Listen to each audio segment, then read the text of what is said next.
What's going on, guys? Welcome back to another weekly live chat. We go live every single Wednesday around 9 to 10 p.m. Eastern time. We got some news yesterday. UFC 293 finally got the main event, Israel Adesanya versus Sean Strickland. We also got the co-main event. We also got some other fights on the card. But yeah, we can talk about that. We can talk about the card as a whole. We can talk about the UFC antitrust lawsuit. Some information. There was a ruling handed down today. Some information on that, which I think is very interesting. And we can talk about that on stream as well. And whatever you guys want to discuss, to be quite honest. You know, if you guys want to discuss that. I don't know how interested people are in the antitrust lawsuit, but I think it's very important to the overall sport. And we saw some things that I've been saying for a while now, you know, kind of there in black and white in the judge's ruling that came down about the we guarantee 3 fights per year, and basically all the dirty tactics that the UFC continues to do that the fanboy, the Dana White sycophants continue to defend. But also, maybe we'll vaguely discuss. I'm not going to get too specific with it. You're probably wondering, wait a second, why was there no UFC 293 video yesterday?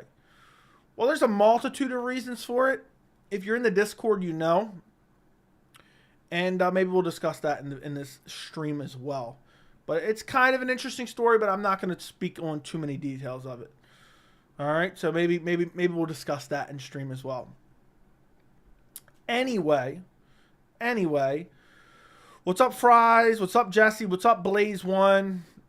If you guys have not checked out my UFC 293 video, it's out on the channel right now. I just released it maybe, 55 minutes ago I released it. It's longer than I wanted it to be. I didn't even talk about everything I wanted to talk about in the video because it just kept going and going and going and going and going and going and going. But if you guys care to check that out, check it after the stream. The Bellator 300 lineup, surprised to see not to see Pettis versus Mix. I'm thinking if that might be at it, maybe it's like the one last hurrah before they go up for sale. Joe, when do you think they'll start announcing UFC 300 fights? You think they'll be this year? At the earliest, it would probably be November, but I don't even know. It may not be till December or January, to be quite honest. Joe, when do you think... I already read that. What's up? What's up, Enigma? What's up, Billy? Watch it. I don't care. DDP or Sean. Izzy will beat both of them in due time. Fair enough. The fact we're getting robbed of Jones Ngannou and Jones Pavlovich is so annoying. Yeah, it's very annoying. It's very annoying. Hey, it's MMA David. What's up? What's up, Guida and his boys? I wouldn't want to kick it with Clay Guida and his boys. But yeah. It is rather unfortunate that we're getting all these... I might have to make a video on that itself. The fact that we're getting all these shitty title fights, to be honest, when there's so many better fights to be made.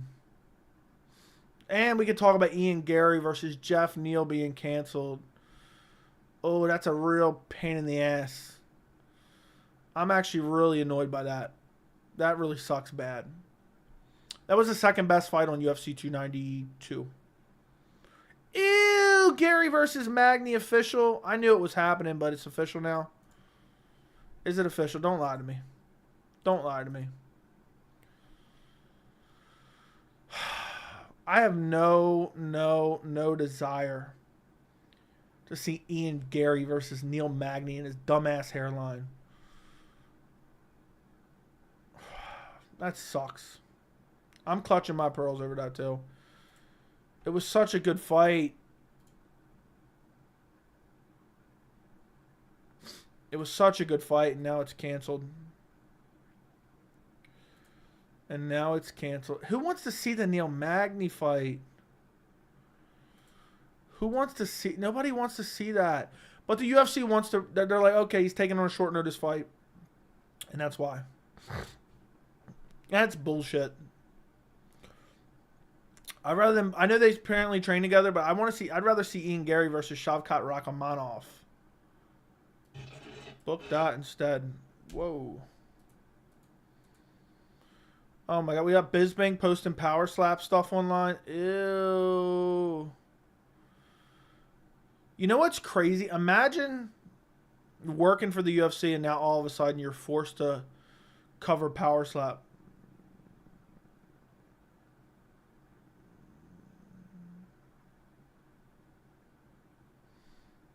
I can't imagine.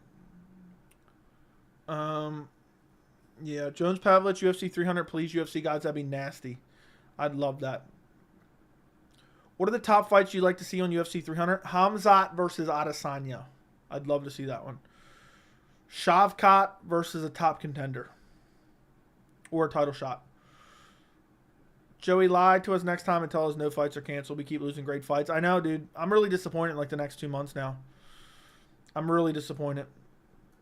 We were supposed to be, like, think about it. We were supposed to be looking forward to some big fights, and now we got, like, shit cards. UFC 293 is one of the ugliest cards I've seen in a long while.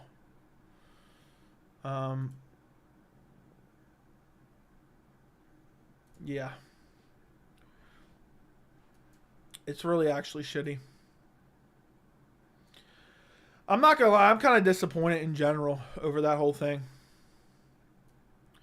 It's really bad. Hey, Joey, what's the deal with UFC antitrust? There's some new information that came out today. We'll discuss it in a little bit. Just ask me if I don't get to it, but I'll get to it in a little bit. We'll go over some of the key points that I saw. I haven't had time to fully research it yet. Maybe when I get a second, I'll do a video on it. But I'm not a legal expert, but we can go through some of the key points that I saw on there. I've been tweeting out some things. I posted a couple things on Instagram. It's very, very interesting. Because that could change the future of the fight game, to be honest. Wonderboy pulled out, should have fought. I know. I wonder if they offered Wonderboy I wonder if they offered Wonderboy Ian Gary. Because Dana made it seem like they offered him another fight. And they knew over a week ago that, what's his name? So it could have been it. Wonderboy's hated by Joey, okay. Hamzat versus Izzy, Justin versus Connor, sure. The finish on Tough this week was brutal and ground and pound was nasty. I can't believe you were even watching it, bro. I couldn't stomach it. I can look it up myself, but what happened with the Ian Neal fight? Jeff Neal pulled out for what undisclosed reasons. We don't know yet. So, there's really no deal. And Neil Magny stepping in, apparently. I haven't seen that to be official yet, but that's what Ian Gary said he wanted. Strickland is going to clown Izzy at the press conference, but then get demolished at the cage. Yeah, that's not appealing to me.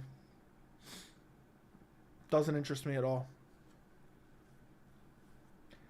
I don't know how anyone could want to see Adesanya versus Strickland over Adesanya versus Dricus du Plessis.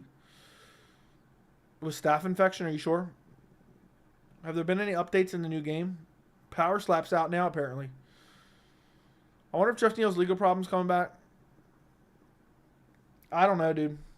I don't know. Truly, I don't know.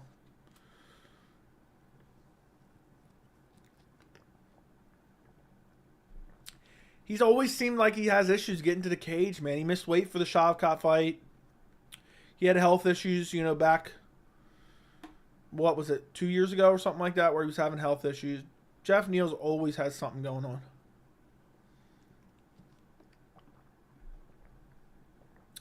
I see UFC doing Izzy versus Dricus du Plessis in February when they come back to Australia. You never know. You never know. Du Plessis may lose his title shot, to be honest. UFC 292 was initially a great card, I know. Fell apart.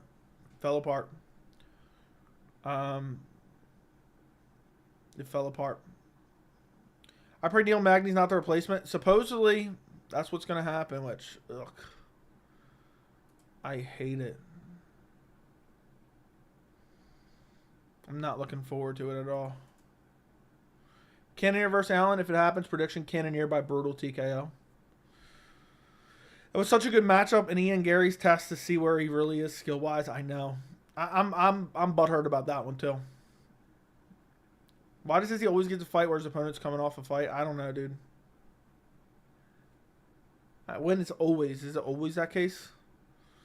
Dude's just super active, so other fighters keeping up with his activeness is, I guess, is the way why it looks so You know, I don't know, abnormal, I guess. Frequently, not always. What are we saying there? Yeah, not always, but it's because Izzy's active. That's the answer. It's because Izzy's active. Sean is more proven. Oh.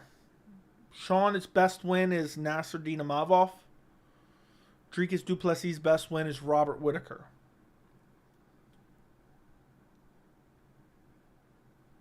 I'll leave that information there.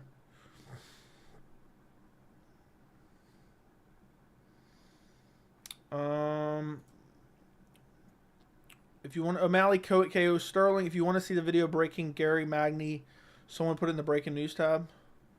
Yeah, but he said he wanted that. Yeah. I don't trust Barstool Sports Twitter. So we'll see. We shall see. But I think it's most likely going to happen. Neil Magny posted a picture of him signing a contract today. And that's the fight Gary wanted from the beginning. So it's just, I mean, it hurts. It hurts, man. It hurts bad. Really sucks ass. It really sucks ass. I'm not a happy camper. I am not a happy camper. I'm still mad about this cancel fight. Please send the fire department before I jump. I will. I'll call the fire department right now. Hopefully, I got Stipe Miocic's direct number. Yeah, but Sean deserved to beat Cannonier. No, he didn't. He didn't deserve to beat Cannonier. And at the end of the day, he didn't beat Cannonier. You know? We can't just pick and choose, oh, well, this decision was close, so we're going to count it as a win anyway. We can't do that. That's not how we operate. Strickland's best win is Jack Hermanson, not Imavov. Dude, I think Imavov's better than Hermanson, to be quite honest. But okay, fair enough. We can have a disagreement. Would you be cool with Colby getting a title shot if Dana just straight up said they owed him for 286? Would define being cool with it. Would I accept it more? Yes. Yes. But at the end of the day, it still makes 0 sense. So, now that UFC 293 finally got announced, we have to wait on Leon Colby and Alex Yuri. At this point, cut Leon Edwards, cut Colby Covington, and book Bilal versus Shavkat for the vacant belt. Like, I'm sick of waiting on him, guys. You guys are the same people who were complaining. Francis Ngannou never fought when the UFC was icing him when he's begging for fights publicly because he didn't re-sign his contract. And now we're just like, okay, Colby hasn't fought in literally a year and a half. Leon Edwards fought back in what? Mid-March? Mid-March, almost half a year ago. Almost half a year ago. We're like, okay, no big deal. He. Shit's annoying. I hate the welterweight division. I might have to make a video on just hating the welterweight division in general. And everything that I hate about the welterweight division. Thanks, Joey. I knew I could count on a grown man on YouTube. Fair enough, fair enough. Elevating someone on a loss is proven to be delusional. Yeah, it happens all the time. It's so annoying. I'm glad that that's one thing that I've continued to say on this channel, and that's worn off on some of you guys. I mean, we're just elevating people off of losses. I talked about it with, how long did I talk about that with Dom Reyes? How long did I say elevating him off a loss is meaningless? It could have been John Jones's worst night. Could have been Reyes' best night. And you're elevating him off a loss, and look what happened since then. Reyes is literally a dead body. Reyes had no good wins before he fought John Jones, literally 0, and has had 0 good wins since that loss to John Jones. People elevated him off a loss, and he turned out to be nothing but a garbage can, basically. Honestly, Leon Colby should have been the main event of 293 and then put Izzy DDP in December. 100%.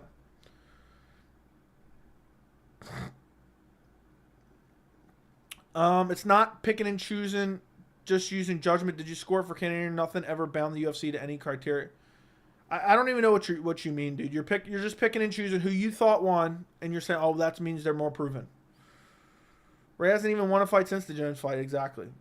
Colby accepted 3 fights that the UFC offered him, then he accepted he stepped in his... Dude, he didn't accept any fights. He didn't accept any fights. He's just saying that now because he has a title shot, and the UFC's not going to discredit him because they want to sell a pay-per-view. Dude was radio silent when Hamzat and everyone else is calling him out. Radio silent. The second Hamzat says he's going up to middleweight, all of a sudden Colby's saying, oh, I accepted that fight multiple times. Colby's been known for ducking fights. Even fights that he could easily win. He was ducking Woodley for a while and turning down fights. I don't know if it's contract negotiations or what. He turned down Leon Edwards multiple times. He turned down Hamzat multiple times. He caused the Kamaru Usman fight to be rescheduled multiple times. He caused the Woodley fight to be rescheduled multiple times. Dude is known for his antics outside the cage. So just because now all of a sudden he's guaranteed a title shot and Hamzat disappeared to another division, all of a sudden Colby wants to be a loudmouth. You know what I mean? You know what I'm saying? That's like being scared as shit when someone's like in a room with you, and then the second they leave, you start talking up a big game, like how bad you would have fucked them up if they would have stuck around. Because now they're gone. It just makes you a pussy. Gilbert Burns, Bilal Muhammad, Hamzat Chimaev. What about him? I have a feeling Diego Lopez overhyped and will get exposed when he gets a ranked opponent. I hope he fights Brian Ortega and beats his ass. Reyes beat the All-American. Who? Chris Weidman? Dude was almost a dead body at that point anyway. Coming up a weight class. Joe, you yourself pick and choose. Do you think O'Malley deserved a title shot because he beat Jan, or pick your favorite robbery? Oh, you know what's funny? I literally have a video saying, at the end of the day, Sean O'Malley on paper has beat Piotr Jan. We don't get to rehash the scorecards and say, oh, he doesn't deserve a title shot. He beat the #1 guy and former champion of Piotr Jan, so therefore, on paper, he deserves a title shot. I have a video of me discussing that. So, there you go. You can go find a video of it. Just search it. It's one of a video in the last month or two that has to do with Sean O'Malley. Probably when it was initially announced. So, anywho, Colby accepted Burns, Chimaev, and Bilal. No, he didn't. No, he didn't. That's wolf tickets, bro. 293 is on Sunday. Like, why? It's on Sunday in Australia. I do love how much of an MMA fan you are. Me too. I appreciate it, man. Not even a hot take, but the Cannonier-Izzy fight was closer than Cannonier-Strickland fight. I don't even remember at this point. They were both snoozers. I can barely remember them. I've never rewatched them. Why should it be determined by on paper instead of best judgment? It can be a mix of both. But at the end of the day, if we start doing that, then you can just rehash everything. Then you have no logic to anything. Dana can just say, oh, well, you know, I thought so-and-so won the decision, so I'm giving them a title shot. Then it's a slippery slope. But it can be a mix. Can be a mix. If one's on a 3-fight losing streak, the only loss they have is, you know, the 4 fights ago and it's a close fight, and then the other guy's on a 4-fight winning streak. You're like, okay, you can give it to him. UFC 293 is not the UFC's fault. I mean, it kind of is. They could have planned it. They knew this months ago. The way you've been acting on Twitter as if you want the UFC and the sport to fail. Hate anti-UFC stance people like you and MMA always take. I'd rather be honest. And first off, I don't hate the UFC. I make plenty of content praising the UFC and hyping the UFC up. But what I won't do is sit around and literally deep throat a multi-billion-dollar company just because, let me deep throat them just because I'm a fan of their company. You're just a bitch, dude. You're a bitch. If you want to go suck off a multi-billion-dollar company, and in particular just suck off Dana White and have his dick so far down your throat, you're going into another grown man's chat and saying, I don't like the way you act on Twitter. I don't like the way you criticize. Go leave the chat, go somewhere else, unsubscribe, don't watch the streams, don't watch the videos, and instead, why don't you message Dana White, another grown man who doesn't even know you exist, you know, and then maybe he'll meet up with you, and then maybe you could suck him off in person instead of online in another grown man's live chat. You know? Bilal was getting slapped up by Leon. It's irrelevant, dude. That's irrelevant. That was literally years ago, and it ended up being a no contest. So, yeah. Is Drika's title shot safe after Sean Izzy? No, it's not. If Hamzat goes out there and mauls Paulo Costa, Hamzat's getting the next title shot. I guarantee it. I guarantee it. Absolutely guarantee it. Neil Magny, Ian Gary's rumored. Yeah, I don't think it's 100% official. It's just shit. I mean, they signed for the Sydney card during UFC 290, and Australians were filled on that card. No, UFC 293... I know when I search announcement, it's just going to come up with recent shit. UFC 293 was announced in May. Middle of May. The middle of May. May 17th to be exact. UFC 293 heads to Sydney, Australia. So, why don't you get informed before you send dumbass messages like that? Days. What's your fake news consistency? Gun to your head, who does Dricus du Plessis fight next? I don't think it's Adesanya. I think he's going to end up having to fight someone else. But maybe it is Adesanya. I don't know. Maybe he just waits for a title shot, even if Hamzat gets a title shot. Magny versus Gary. Easy win for Ian Gary. Easy. I mean, still, UFC 290 was already done. Well, then they should have moved stuff around. I'm sure they knew they were going in September before they announced it in mid-May. So they could have planned accordingly. Dricus versus Jarrett kind of makes sense.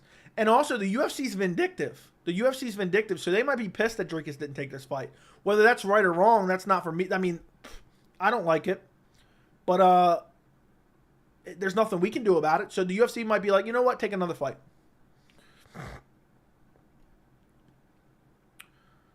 Dricus versus Cannonier. Cannonier best him. Yeah, I think Cannonier beats him. But I thought everyone else was going to beat him.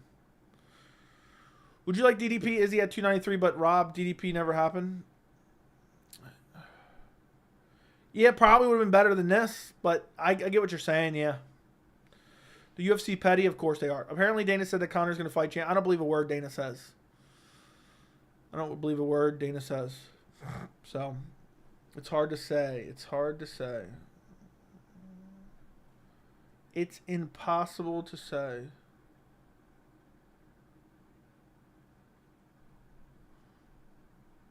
Hold on 1 second.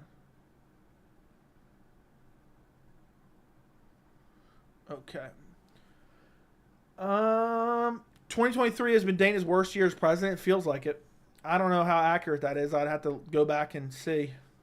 But it's hard to rehash years, but it seems like it. Sucks, though. This year's been horrible. I'm going to be honest.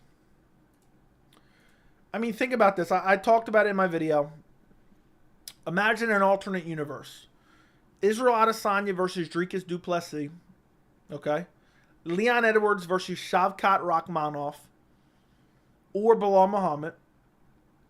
John Jones versus Sergey Pavlovich. Instead, we're getting Izzy versus Strickland. Instead, we're getting Leon versus Colby. And instead, we're getting Jones versus Stipe coming off a 3-year layoff. Yeah. Specifically, please, how does Izzy beat Strickland? Probably by brutal KO. Probably by brutal KO. But I still don't think Conor versus Chandler's happening. If it does, it's still not going to be till next year.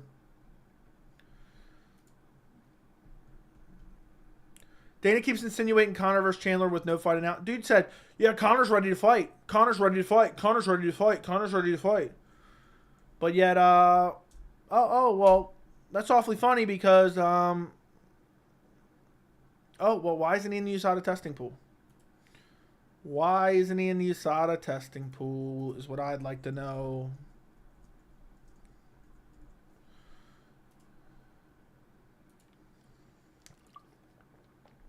Who's your favorite bantamweight? Probably Piotr Jan. Conor just took his first test according to Hill. You're just making up shit now. This year might turn me into a casual. I mean, there's always peaks and valleys every year, but this year has just been so annoying at some points in time. So the Aljo chokes out UFC's Golden Goose. I want Aljo just to lay on top of Sean O'Malley, Corey Sandhagen style for 5 rounds. That's what I want. That's what I want. Steven Seagal, thank you for the $2 super chat. Chandler was happy to be in a bathtub next to Conor. Yeah, he was wishing he was sharing the same tub. He was wishing he was sharing the same tub, and he was wishing they were in a public restroom at the NBA Finals. That's what he was hoping for. What do you think headlines 296? I'm going to say Volk versus Topuria. I'm going to say Volk versus Topuria. Dana would flip if Aljo did that. Oh, he'd be pissed. Oh, I'd honestly be so overjoyed. I would be laughing my ass off. Because if Aljo just finishes him quick, everyone's going to say it's a fluke somehow. Even though if he finishes him quick, it's going to be in the grappling. Corey versus Umar turning into Rob Font on his back for 20. Yeah, dude, I think Umar would have beat that version of Corey. It's kind of disappointing that 294 is the Abu Dhabi card. I wish Hamzat was fighting the co-main event of 293. We could have one of those situations. I agree. 296 with Pereira Izzy. I know, dude. I agree with you. I also hate the 294 cards in the afternoon. I hate that it's in the afternoon. I really do. Dude, shut up. I'm going to 292. I hope Aljo literally just lays in O'Malley's guard, just doing body, head. 20% body, head. The arena's booing. People start leaving. Dana White storms out of the arena. They just throw Aljo his belt afterwards. He 50-44 Sean O'Malley in his guard the whole time. Afternoon cards are better. They're not. Aljo's looking shredded. Has to be a tough weight cut. Imagine he misses weight. If he misses weight, they'll strip him of the belt. I think. If he misses weight, they'll strip him of the belt and say only O'Malley can win the belt. They'll do like a Charles Oliveira situation versus Justin Gaethje. I hope Aljo doesn't miss weight, though. I really don't want him to. That'd be a... Oh, my God. What a catastrophe that would be.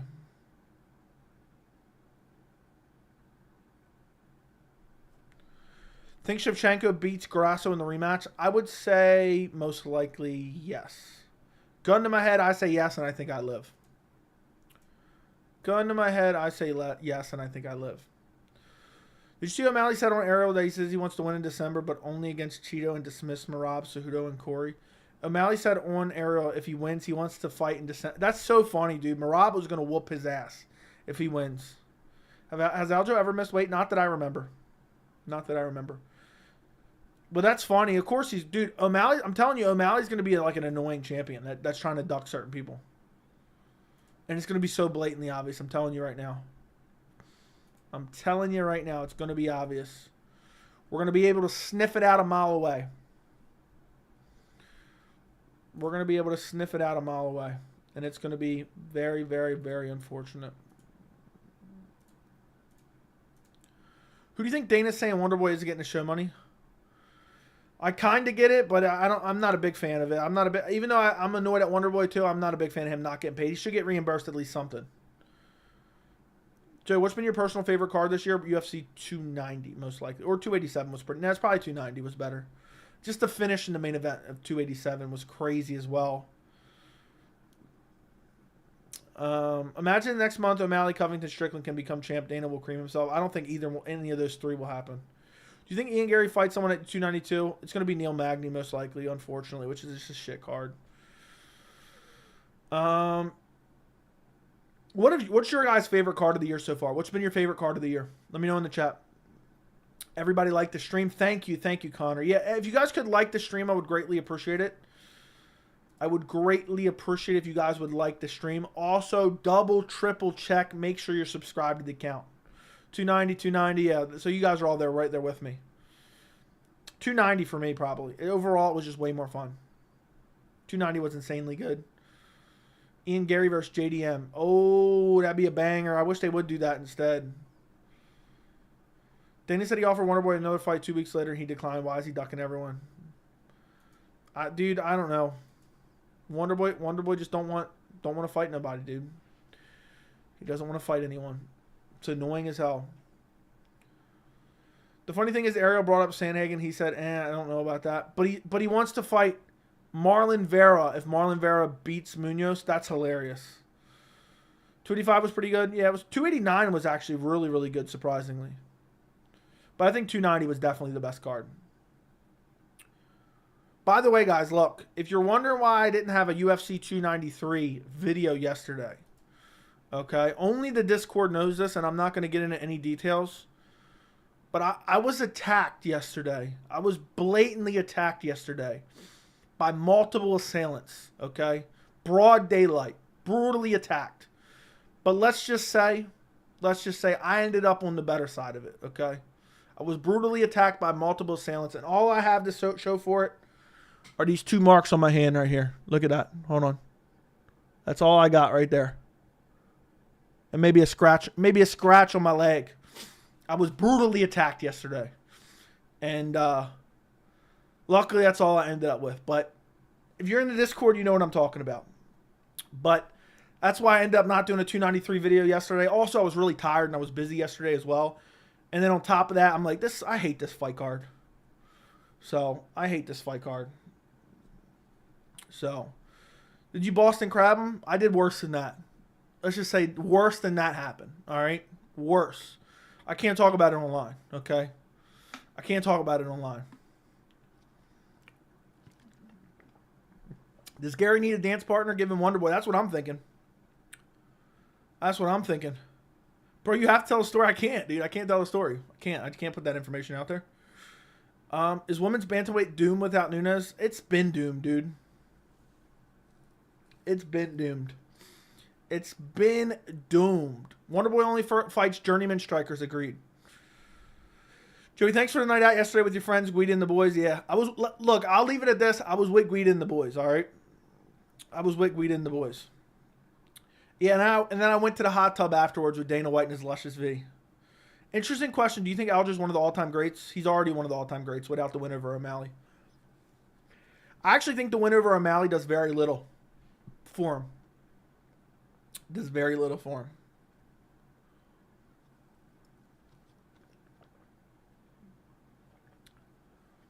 I'd rather Gary fight Magny than some random welterweight from Uriah Faber's A1 combat. I'd rather him fight Wonderboy. I'd rather him fight Shavkat.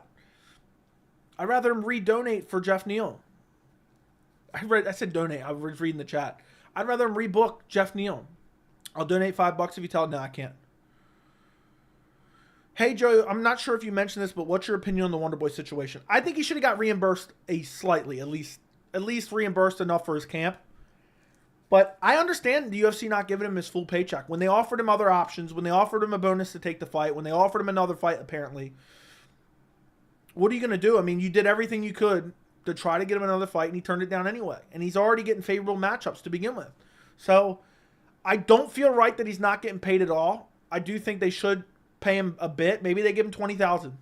Maybe they give him $30,000 to cover some of his training camp expenses. But at the same time, this is the one time I have to be on the UFC side. I get it. They're like, okay, we were going to give you 30% extra. We're already giving you favorable matchups, and now we're offering you other matchups, and you don't want to take anything.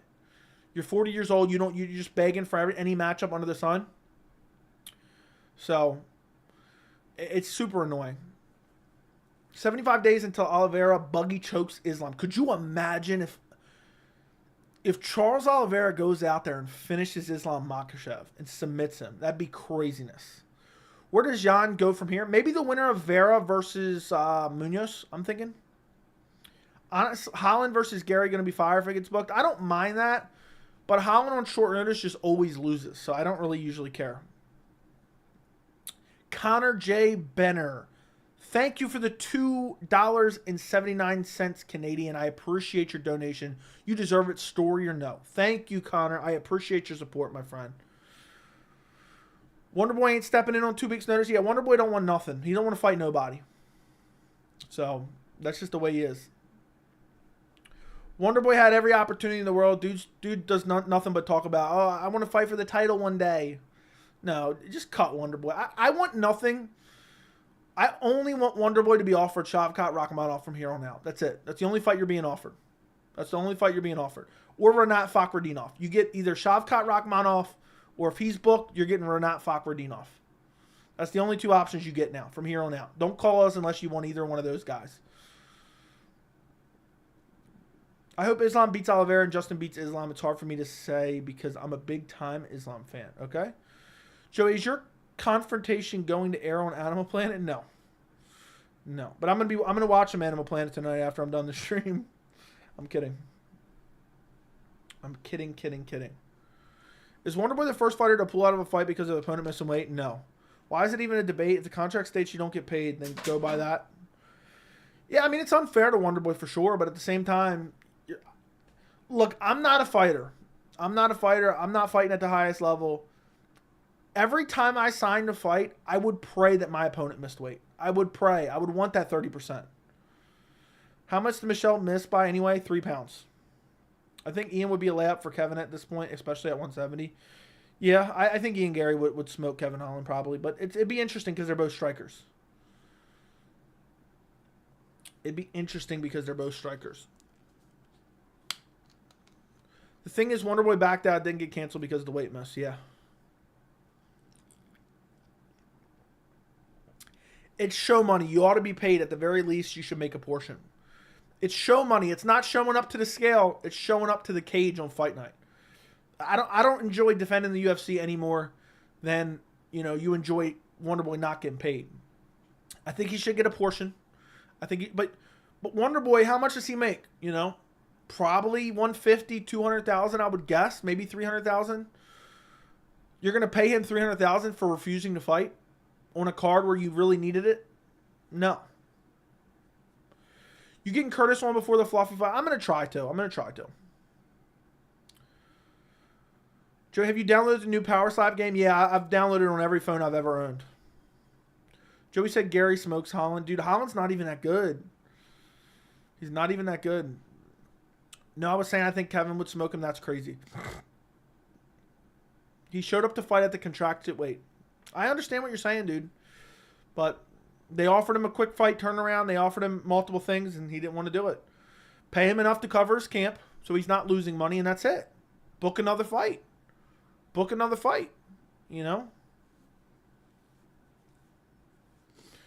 It's just, as greedy as the UFC is, and as much as they mistreat their fighters and they're restrictive in their contracts, you're expecting them to shell out hundreds of thousands of dollars for you to do nothing?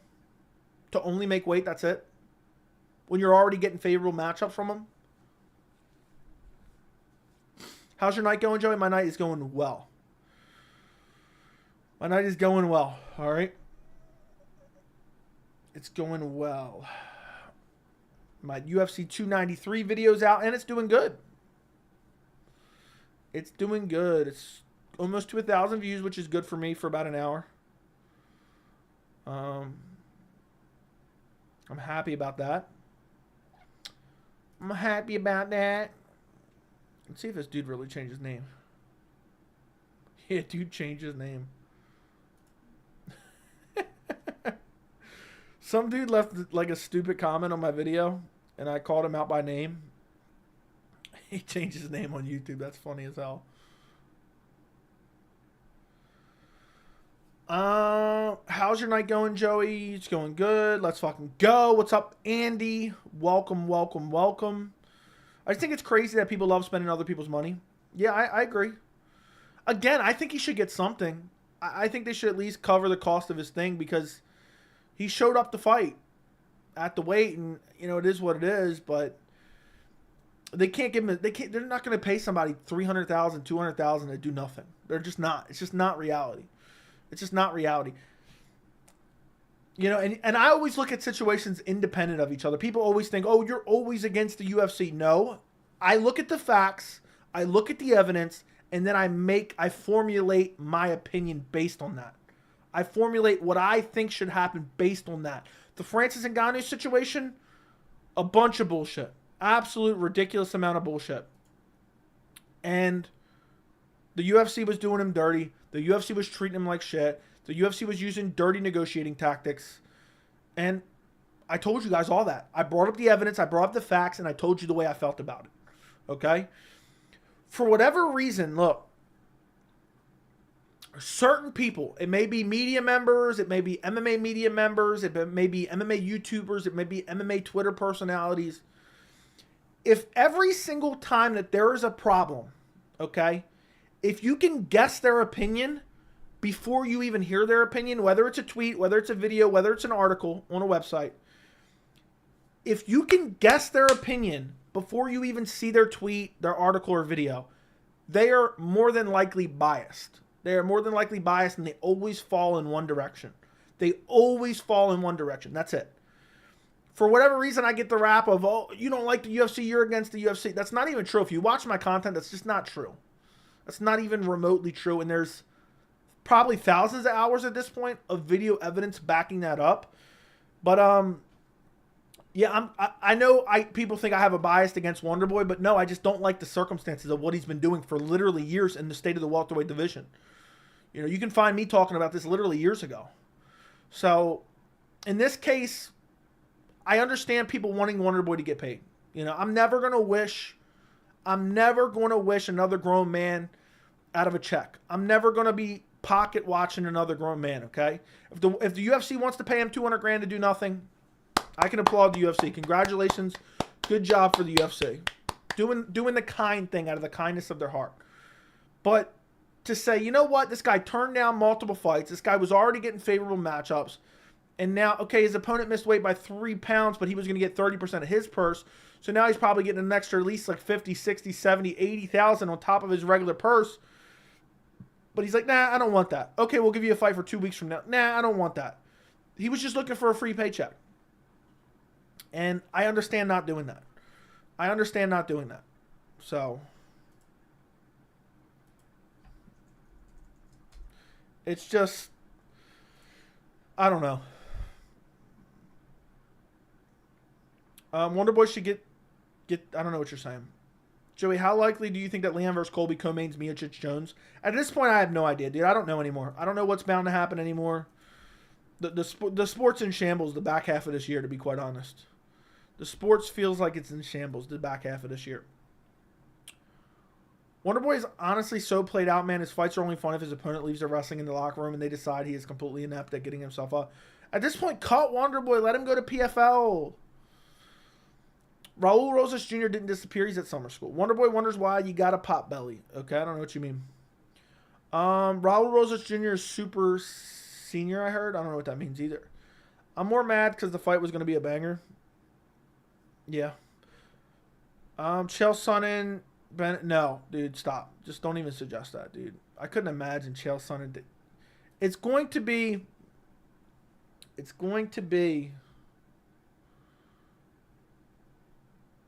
What's his name? Hunter Campbell? It's going to be Hunter Campbell. When did WME buy the UFC? 2016.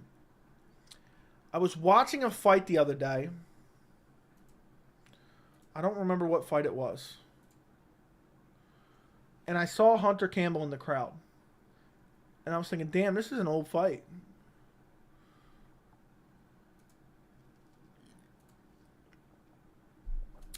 And I meant to jot it down, and now I don't remember what it was. I don't remember what fight it was. It had to be someone that was on this card. But it was an old fight, and I saw Hunter Campbell in the crowd. I'm like, I don't even think they owned him at that point. If Colby Leon doesn't happen at 295, I think Colby will be out for 30 straight events. That's crazy. Joey, didn't you say the UFC signed a contract with Australia to bring a big card there? They did. And they're just bringing a shit card there, I guess. I guess they don't care. They're gonna just sell it to the Australian government and say, "Oh, Adesanya is our biggest star." That's what they're gonna do. This card they're bringing is just dookie, just absolute dookie,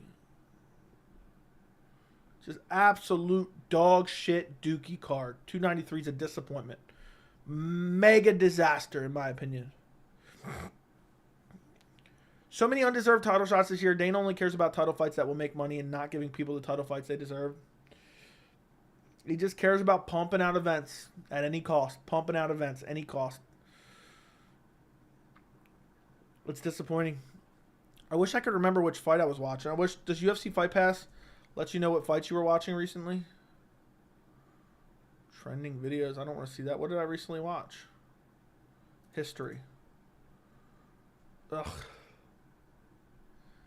Wasn't any of that.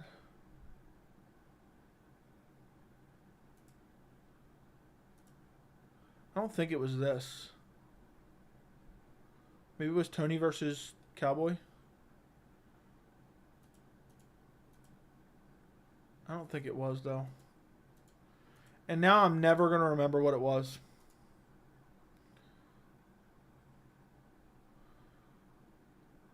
I don't remember what it was. I really don't. That's so annoying. And I wanted to look up the date on it. Oh, well. But yeah, the UFC's given so many undeserved title shots. It's ridiculous. Really quick, look. There was a ruling on the antitrust lawsuit handed down from a Nevada judge today. And basically, it granted it as a class certification. So the UFC wanted I'm not a legal expert. They didn't want it. The UFC wanted to be like a case by case basis rather than, a class action lawsuit. I don't know why I kept saying class action lawsuit. The UFC did not want it to be that. So it's now certified as a class action lawsuit. And there's some interesting notes from the ruling from I believe it was a judge. And I posted them on Twitter. If you guys want to go follow me on Twitter at MMAJoeyC. I also posted them on Instagram at MMAJoeyC. And one of the things that I really thought was interesting is I'm going to read this to you. Fighters typically sign contracts with Zuffa. Zuffa is the parent company of the UFC, which is owned by WMA. So just think of Zuffa as the UFC. Fighters typically sign contracts with Zuffa either for a minimum period of time or for a specific number of bouts. Importantly, the pursuant to the contract, the timing of the bouts, the matching of opponents was determined unilaterally by Zuffa. Consequently, this means that the PAR agreements generally do not guarantee, for instance, a minimum number of fights per year, and hence do not guarantee a minimum salary for each fighter. So let me read the important part back. Agreements generally do not guarantee, for instance, a minimum number of fights per year, and hence do not guarantee a minimum salary for each fighter. Dana White has been saying over and over and over again for years, and I've been telling you guys this is bullshit. We have to give these guys 3 fights a year. We're contractually obligated to give these guys 3 fights a year. If not, we got to pay them. Blatant propaganda. And even if it does exist in some contracts, even if it does, there's no way for the fighters to hold the UFC accountable to that. So if the UFC doesn't offer them 3 fights, it's not like a fighter can sue the UFC, because a lawsuit with the UFC is going to have the best lawyers in the world, and then they're going to draw it out for 3 to 5 years. So if you're 30, let's say 32 years old, you want to sue the UFC because they're not offering you enough fights. Oh, well, you just wasted 5 years of your life and potential career earnings to fight the UFC in a case you may or may not win. So that's one of them. The 3 fights a year, absolute propaganda, okay? Next one. Okay? Let's see. Is this one? Hold on. Is that the one I already saw? Hold on. That's similar to what I already read. Let's go. Where's the other one? Damn, where's the other one at?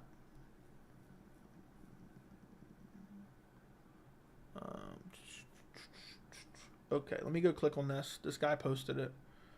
I posted it on my IG, but I don't feel like looking it up on there. Maybe it's this one? Okay. This is kind of cropped out, but I'll read what I can read. Ruthless, coercive. You know what? Actually, let me go to a different Twitter account. I know who posted it better. And this is what I've been talking about for a long time.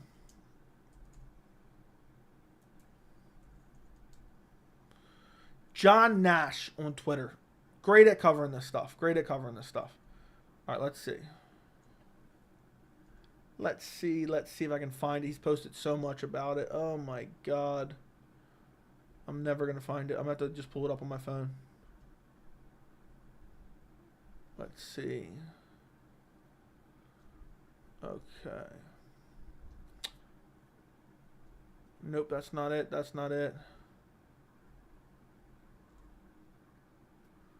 Damn, I'm not going to be able to find it. I'm going to have to find it on my phone.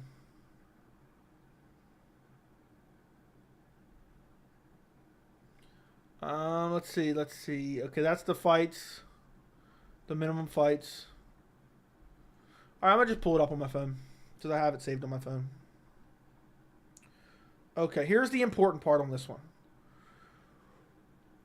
The coercive tactics in conjunction with restrictive precision of contracts themselves had a devastating effect on fighters' ability to control their careers and compensation. For example, plaintiffs, which would be UFC fighters, have established that Zuffa, UFC, leveraged the rights to match clauses in Zuffa's contracts. These clauses prevent fighters from becoming a free agent until 12 to 15 months after their last bout to incentivize fighters to stay with Zuffa, the UFC.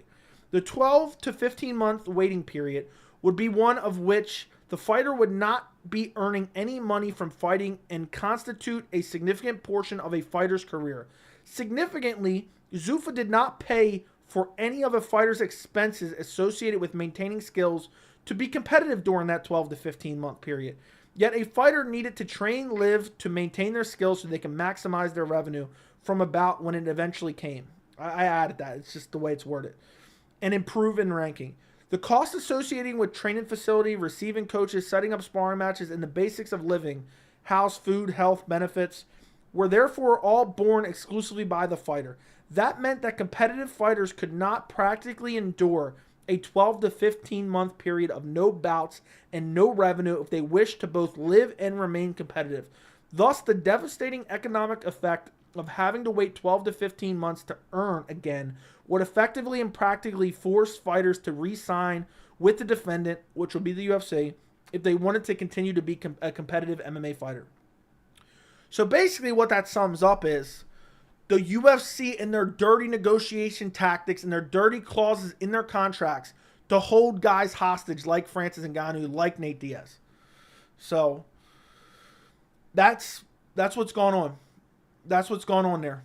Francis Ngannou was being held hostage, but guess what? He had the money to wait it out. Had the money to wait it out. I said, you know what? I'll wait it out. I'm not dealing with this. I'll wait it out. So now this just rules it as a class action lawsuit. Now it can move ahead further into the courts. This may cost the UFC a shit ton of money. This may cost the UFC a shit ton of money. And it may force them to change their contracts. Because there is laws set in place to protect the workforce, okay? And if the UFC is found breaching these laws, then the UFC is going to have to pay, basically back pay. And essentially now, because it's a class action lawsuit, everyone's automatically in. You have to opt out to be out of it. So my guess is what you're going to see now is you're going to see the UFC bullying fighters who are under contract currently, bullying them behind the scenes to then opt out of the class action lawsuit. That's what you're going to see. And there's no doubt Dana and the UFC are stressing about this. No doubt about that. Dana's too busy worried about Power Slap. He's probably not stressed. He's too busy thinking about Power Slap. Also, Dana said today that he never even heard that Francis Ngannou's boxing Tyson Fury. I don't know if he was kidding or not, but he did. But basically, there's your update on the class action lawsuit. I'm going to try to read up on it and more, and if I feel like I'm educated enough on it, I mean, I know enough about it, but I want to be able to make a real quality video. Even though I know it's not going to get a lot of views, I think it's worthy of making a video, but I don't know if I know enough yet, and I don't know if I have enough time to do the adequate research. Like, we're talking, like, I would at least need, like, I don't know, maybe a couple days really to research it and really get down all the information and know exactly what I'm talking about before I made a video. So that may or may not happen, but either way, I wanted to discuss it on stream.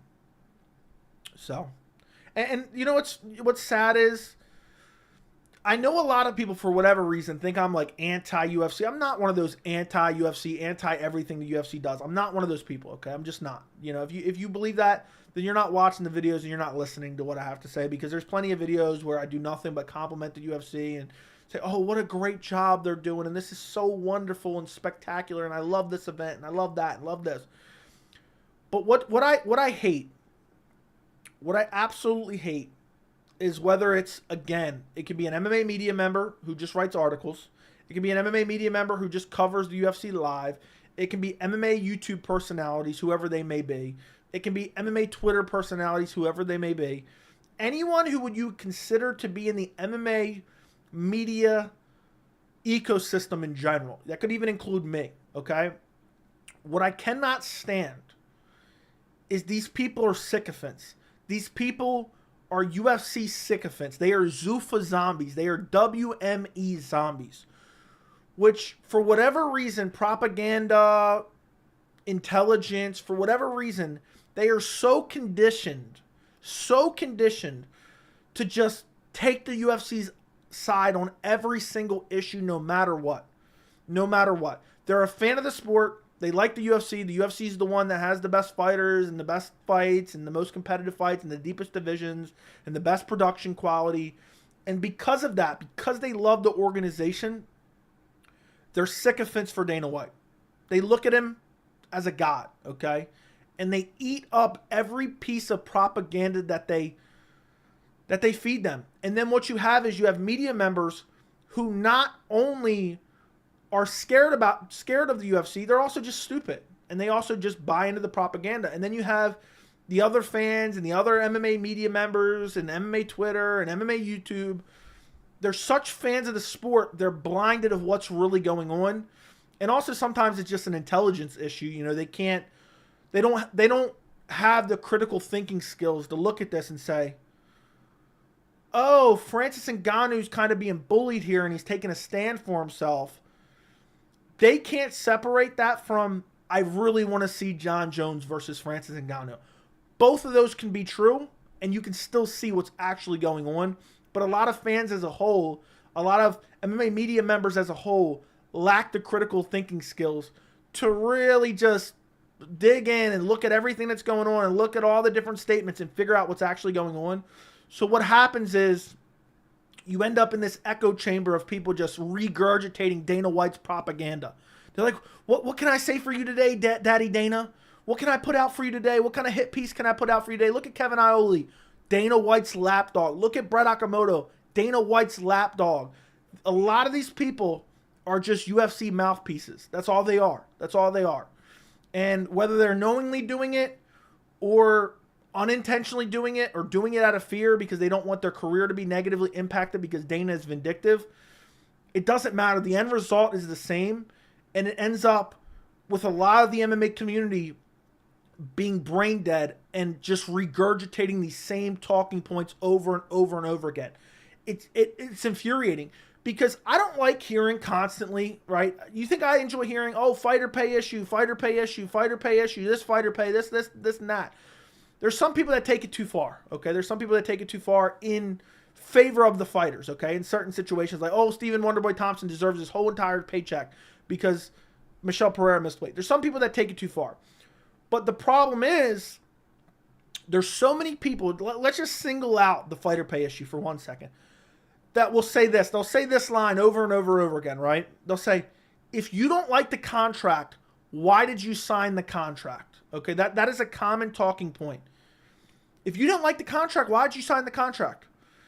Okay, now let's take a look at a specific instance, and this happens all the time, okay? This happens all the time. Francis Ngannou signed the contract.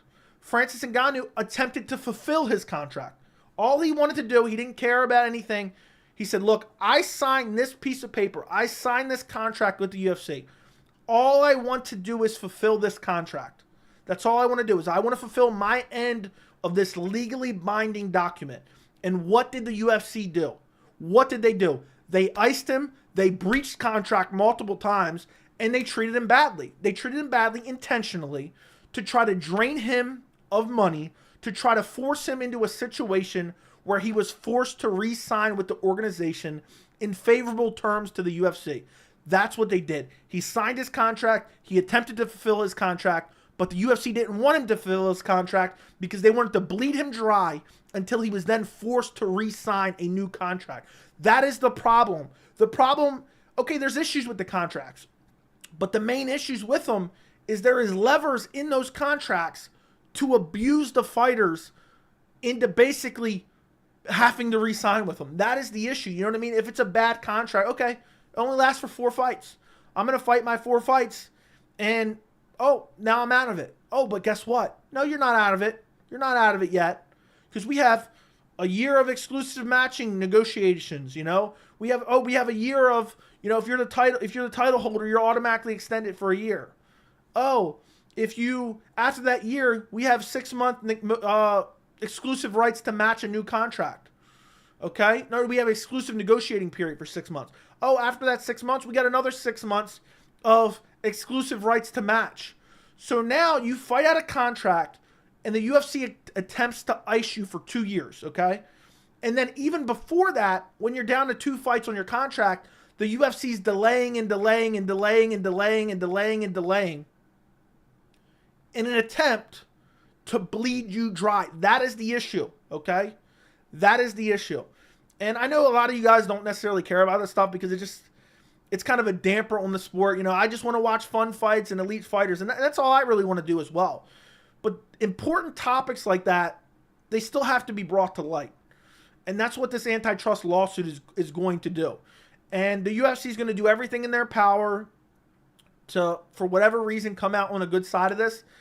And maybe we end up in a situation where, I don't know, the UFC has to adjust contracts where they're not as restrictive, because that is the true issue. They abuse their power with restrictive contracts and then use those levers that they put in those restrictive contracts to basically screw you over. That's what they do. You know what I mean? It's like, imagine you signed a 2-year contract to work for a company, and then a year and a half in, they're like, oh, you can't work here anymore. You can't go and work anywhere else. You got to finish the last 6 months on your deal that we signed initially, but you can't work here anymore now. We're going to ice you for a while. And then, okay, you've been sitting out for a year. Now you have to come back and you got to finish your 6 months after you've been sitting out for a year. And then after that, you can't compete for another year. And then after that, we have to be able to match anything you do. And then after that, this and that. And then at that point, you're bled dry. In the meantime, they're offering you new contracts. So now you're like, oh shit, well, I don't have any money. They're bleeding me dry. Now I just got to resign, you know? And then on top of that, with the fights you have left, they try to vindictively matchmake.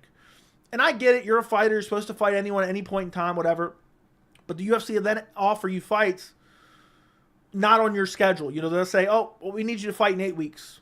Oh, well, I can't fight in 8 weeks. Okay, automatically extend it. Oh, we want you to fight this guy. Well, that really doesn't make sense. Well, it makes sense to us because you only got 2 fights left on your deal, and we want to bury you on the prelims like Derek Lewis because of it. It just never ends. There's always something. There's always, oh, Nate, we love Nate Diaz. Dana White said recently, I love Nate Diaz. Well, guess what, Nate? You want to fight out your contract? We're going to ice you for literally years. And then when we finally are willing to give you your last fight on your deal, we're gonna give you Khamzat Chimaev. Khamzat Chimaev would have beat Nate Diaz within an inch of his life. And that was the goal. The goal was not to have a fun fight for us fans. So there you go. The UFC using their vindictive matchmaking to screw the fans out of a decent fight. And look what happened. Look what happened. We didn't get Khamzat versus Diaz. We got Khamzat versus Holland, which is almost an equally as garbage fight. It's not as bad. But now we could have had Khamzat in a much better fight. We could have had him fight someone more relevant. But instead, he fought Kevin Holland, and now he's been sitting out. So we didn't even get a good... We lost a decent fight for Khamzat in his career because we had to watch him fight a garbage match against a short-notice Kevin Holland, 24-hour notice Kevin Holland, who was only on the card for 3 weeks. So it never ends. It never ends. And a lot of MMA fans, again, they just regurgitate whatever Daddy Dana tells them. They're just Dana White's sycophants. You know, they look at Dana White as a deity. They just deep throat him every chance they get. They don't even know him. He doesn't even know they exist. He wouldn't cry one crocodile tear if they died tomorrow by falling into a wood chipper. And for whatever reason, they defend this man like he pays them. They defend this man like he pays them. And the reason they constantly say, oh, Joe, you don't like the UFC, you don't like Dana, is because I see this so often and I point it out. And it's the opposite of their worldview because they can't, in their tiny little brain, they can't even fathom, or the fact that they just been fed this propaganda as a fan for 10 years. They can't even fathom that. They're like, oh no, this guy can't have a point. He couldn't have read documents and look at the history of the UFC and used his critical thinking skills to figure out what's actually going on here. He just hates the UFC. That's it. He just hates the UFC. That's all it is. He just hates the UFC. In their minds, they can't wrap their heads around, oh, maybe this guy's got a point. He just hates the UFC. Oh, because I talk about it here and there? Because I talk about it here and there? Oh my God, God forbid. Some of these people, and then we're going to move on in a second because I've been going on a rant now. Some of these same people will not even defend their own family in the capacity that they are willing to defend Dana White and his dirty negotiating tactics, that they're willing to defend him online. They wouldn't defend their own girlfriend like that. They wouldn't defend their own wife or mother like that. But yeah, Daddy Dana, anything for you, Daddy Dana. Oh, God, I just love this Dana White propaganda. That's it. These people are weirdos. Some of them I do feel bad for because some of them maybe newer fans. Some of them maybe have just been conditioned by the constant propaganda.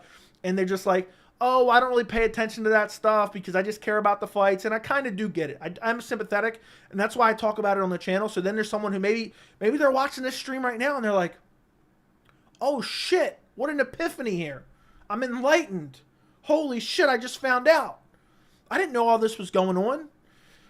And I get it. It's a damper on the sport. It's annoying, but it's conditions that we live in. We have to talk about it. It's important. And the MMA media, and this is the last thing I'm going to say on it for now, the MMA media is so scared of Dana. They are so scared of Dana that they will not damn say one negative word about him. All the people that go to the events that have access, they will not dare say a word about it.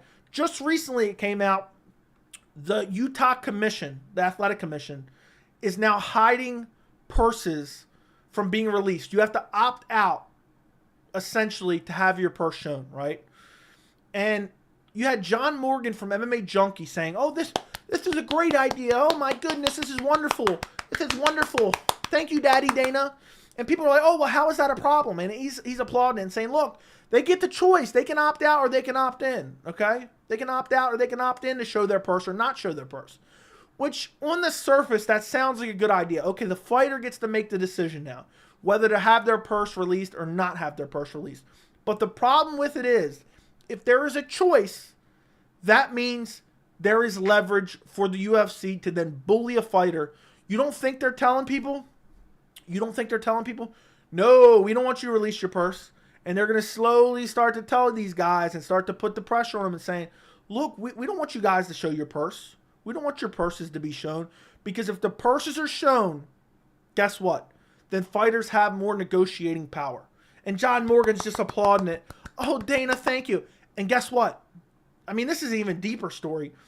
Utah, you think it's a coincidence that the UFC is going back to Utah?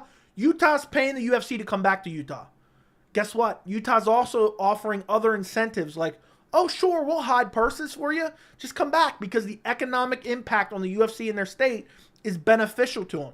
So not only are they going to offer them a monetary sum to come back to Utah, they're also going to offer them other incentives to come back to Utah.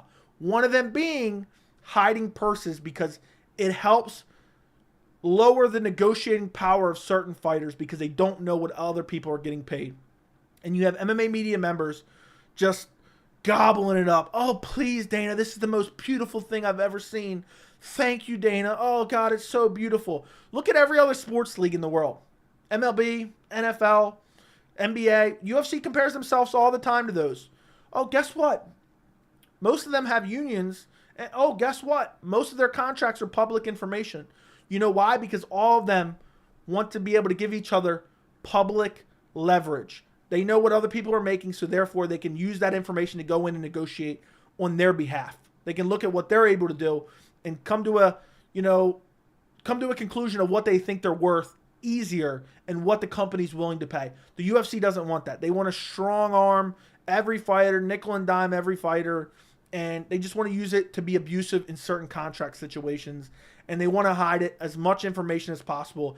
And that's why, and I mean, this goes so much deeper. There's so much shit you guys don't even know about. And that's why you had, and Dana still does it. Dana still does it, okay? You hear people talk about fighter pay, okay? And this guy isn't getting paid that much. And this guy, Dana's always like, oh, we're taking care of him. We're taking care of him. And people, I've heard people say that, oh, Dana and the UFC, they give him backroom bonuses. They send him envelopes after the fights. You don't get credit for that. You don't. It's not. There's nothing guaranteed about it. So because you sent this guy $50K afterwards and he didn't necessarily deserve it or it wasn't in his contract, that doesn't all of a sudden make it some end-all be-all. Oh, okay, well, the UFC sometimes, in the cases that they feel like it, sometimes give bonuses, and then therefore we shouldn't complain about fighter pay. It just makes no sense. If you really put it all together and you really say it out loud, because people say, oh, the discretionary bonuses. That's what they call them, the discretionary locker room bonuses. They're not guaranteed. They don't even go to every single fighter. It's just a way for the UFC to say, oh, we'll take care of him. We'll take care of him. And then UFC gets this, oh, we're going to pay him. We're going to take good care of him. He didn't get a bonus tonight, but we're going to take good. It's just an attempt to get some type of, bonus points. Oh, we take care of these guys. But nothing about it is guaranteed. So when this guy comes in fighting for 12-12 and he loses, so he only gets a $12K check. He spent $15,000 on his training camp. He's not getting any discretionary bonus. You think that's great for him? No, it's not. And I don't know. I don't claim to have every single answer, and I don't claim to know exactly what it should be. The one thing that the hill that I can die on is the profit share, the revenue share with the fighters to the corporation is not enough. What is it from the UFC? The UFC takes something like, I think it's like 85%. I think the fighters maybe get 15%, something like that. I don't know exactly what it is. I don't remember the numbers right off the top of my head. And it's not the same for every event, but it's something crazy like that. It's something it should be closer, just throwing a number out there. It should be at least 25, right? Maybe 30. I don't know what the answer is. I don't have all the information. I try every day to learn more and more about the sport and more about, the organization and the business practices, because I like to stay as informed as possible with everything going on in the sport of MMA, but it's impossible to just stay on top of everything. But if one thing I could say to you guys coming out of this whole entire rant is stop regurgitating everything the UFC tells you. And when somebody else regurgitates the same talking points that Dana says, here's an idea. Do some research for yourself. Do some research. Get all the information and then come up with your opinion now. Don't just say, oh, Dana said he's taking care of him, man. Dana said he's going to take care of him. It's going to be great. He's going to take care of him. He said, what are you talking about? He's taking care of him. No. Figure out what's actually going on. Get all the facts, get all the evidence, and then formulate your opinion. That's the best I could say. Don't regurgitate Dana White talking points. It's embarrassing. Anyway, guys, I don't even remember what question we got in on that. I think I just started talking about the UFC antitrust lawsuit. But I don't even know how long I was just talking about that for. But this shit really is annoying in general, the way fans just regurgitate it. And I know, again, talking about that type of stuff,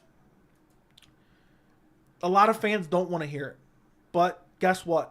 I made this channel to talk about stuff that I thought was important in the MMA landscape, stuff that I enjoyed discussing. And I'm not going to let any hate, I'm not going to let any body just try to bully me out of making certain content, which people have already. When you get a certain level of following, it's just like people crying about everything. I can't imagine when we get to 20K, 30K, 40K, 50K subs. People are already crying in mass at 11K. So appreciate you guys for watching. Appreciate you guys for listening. I hope you guys start to think more about these types of situations in the future and don't just blindly follow Dana White and his sycophants that just regurgitate it. So, anywho, let's see. What's up, Benji? Earth Rocker, if you don't play ball and let Big Daddy Dana take you out back for a spin, then you ain't getting nothing inside the media room. Exactly. If you guys sent something and I missed it, just resend it because I can't go back and read it. Joey loved the rant. It was about 10 minutes. I felt like it was like 20, dude.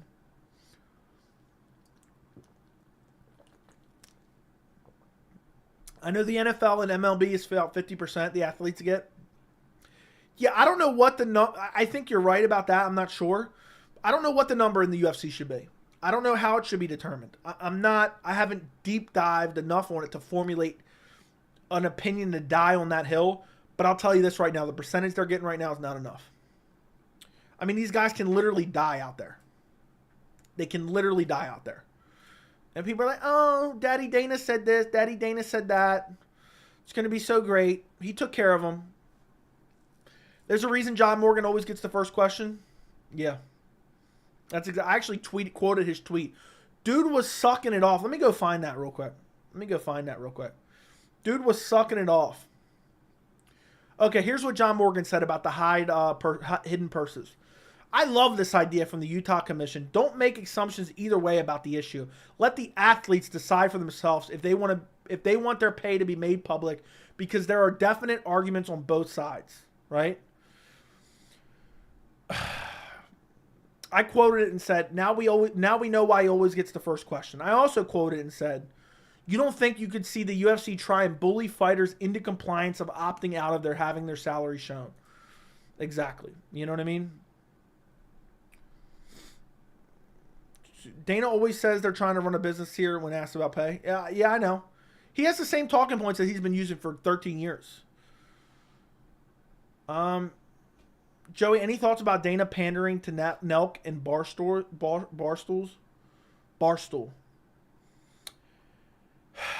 It's his way of marketing. He's like, oh, they got young male audiences. That's all he's thinking, young male audiences. That's all he wants. He wants those young male audiences. And it's just his way of promoting his business. I mean, I don't know if he's getting lazy or if it's a brilliant idea. Dana has become, again, I'm not going to say that's a horrible idea. That might be a great idea. But Dana has been obsessed with social media analytics for the past 2 years now. And so I think his obsession with social media analytics has led him to Nelk and has led him to Barstool and led him to that girl who covers some sport, some portion of the sport. I forgot what her name even is. But that's it. That's what's going on there. So he's using them as advertisements, you know. He's saying, oh, they got young audiences. I'm going to attempt to use their young audiences. But yeah, I think it's an insult, honestly, on our intelligence. I really do. Hey, Joey, I posted a 6-second clip of the prospect I was telling you about last week. He fought Sunday for Combate. Check it out when you get a chance. I will. Let's see. So on Instagram, I don't know if it'll load on here. It's going to be impossible to tell how good he is from 60 seconds, but I'm going to watch it right now and see what it looks like. Damn, this is just the smallest video on IG. Tony Cortez.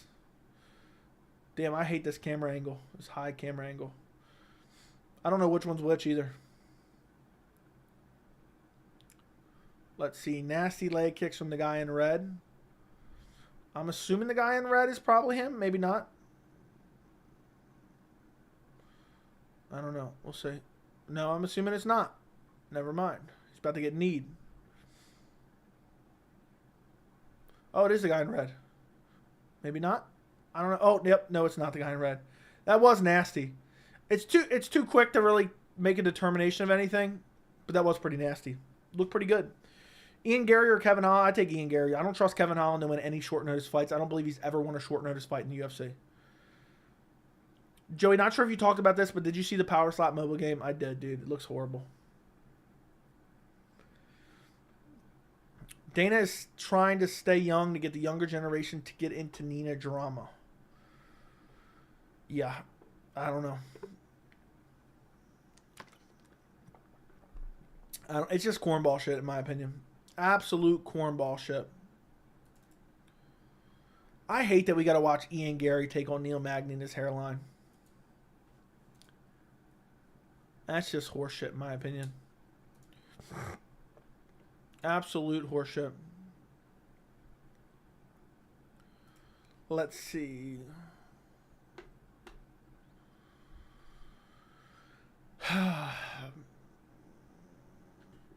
As soon as Dana wore the Nelk shirt, it was over. Yeah, dude's a cornball. Joe, you want to slam some happy dads with Dana and Nelk boys while we watch Power Slap? Imagine living that type of life. Ew. But to each their own. To each their own. I get it. But nah.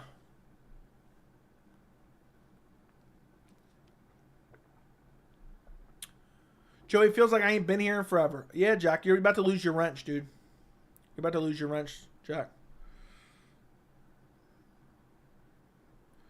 You're about to lose your wrench. If we calculate the percentage of a pay-per-view buys, 400,000, 80 is 32 million, and then let's say the gate is 20,000 people, that's like 300 a ticket. That's like 6 million, so it's easily 40 million. I know. Hot take.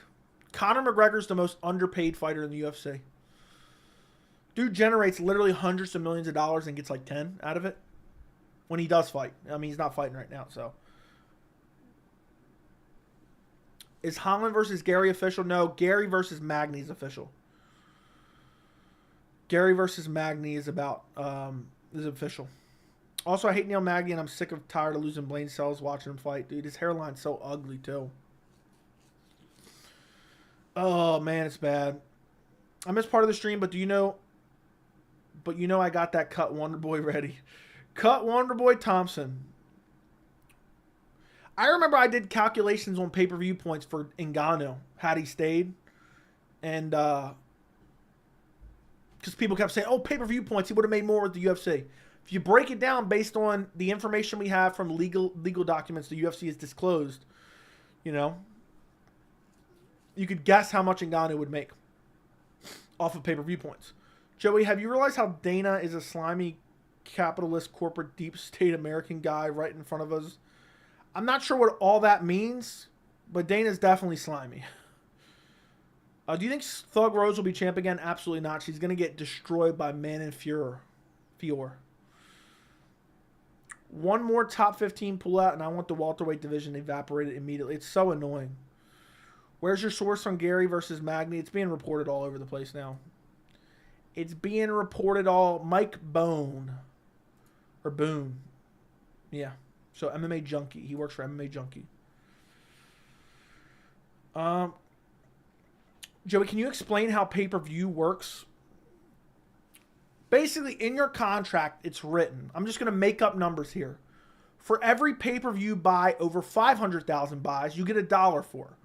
So let's say from 500,000 to 800,000 pay-per-view buys, for every one of those buys, so 300,000, you get $1 for. And then for every pay-per-view buy from 700,000 to $1 million, you get $1.25 for. And then for every pay-per-view buy from $1 million to 1.5, let's say you get $2 for. That's the incentives for the main eventers, usually title holders, to sell pay-per-views. Now, those numbers are just made-up numbers, but we do have information on certain numbers, but they can vary from fighter to fighter. But it's something along those lines. It's like, oh, for over 500,000 pay-per-view buys, you might get 75 cents a buy or something like that. If Izzy's making $1 million per fight and he sells 500 pay-per-view buys, he's only making 2% of generated revenue. Seems way too low. Yeah, I agree. And even if you factored out expenses for the UFC, I still think it's too low. Dude, I don't even know what you're trying to say, so I'm not even reading that. Joey, how funny would it be if Neil Magny, of all people, is the one to take Ian Gary's L? It'd be embarrassing. Ian Gary's type would be completely dead forever. It would be completely dead forever. I couldn't imagine. I mean, I think Ian Gary easily beats Neil Magny, but we haven't seen Ian Gary's wrestling tested at all. So Magny could just out-grapple him. I don't think that's super likely. Neil Magny's getting old, getting slow. I hate that fight, guys. I hate that fight. I really wanted the Ian Gary versus Jeff Neal fight. That was a banger. That was a straight up banger. But this is the world we live in now. Fight cancellation after fight cancellation after fight cancellation after fight cancellation. It's annoying as hell. Why do close decisions always seem to go in the UFC's favor? It's way too suspicious. I think it's less suspicious than you may think. I think a lot of the times the judges are swayed by the crowd. I think also a lot of times the judges are swayed by certain fighters' popularity. Maybe it's conscious, maybe it's unconscious biased, but I think more than likely that is the cause of it. I don't think the UFC, at least on any high scale, it would have to be somebody super low level, would risk their entire business to get like Paddy Pimblett a win over Jarrett Gordon. I don't think they're going out of their way to pay these judges. Now, could they influence it somehow, some way, legally? Maybe, you know, just with pure propaganda. It's just the same reason people think certain things. They just eat up the UFC's propaganda. Sometimes I think the UFC might manipulate the rankings, to be honest. Bare minimum, they do it with their propaganda. You know, the way they hype up certain fighters, but the rankings are bogus. But I don't think they're going out of their way to pay judges to rig fights. It would be too detrimental to the business. If they got caught, the UFC would be ended. It would be ended. It would be done for. I would stop watching the sport. If I found out they were really rigging fights, I'd probably stop watching the sport. I'd be like, I can't watch this shit. We're watching WWE now. So,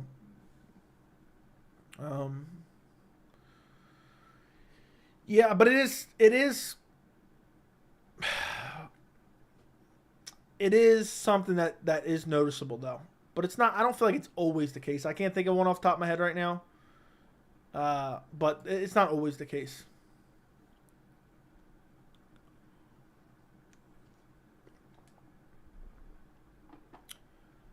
I have a celebration of life for someone this weekend, but hopefully I can still make the stream in the main card. Fair enough. Fair enough. I hope you have an alright time. That sounds sad. That's horrible. But I guess that's life in general. That's life in general, my friend. We'll see what happens. I'll see if you can make it or not. Otherwise, I might have to take your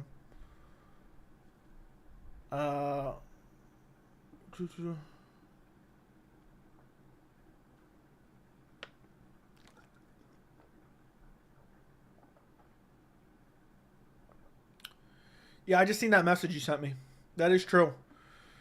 They added that rule, right? And it specified it, right? And they were clowning him.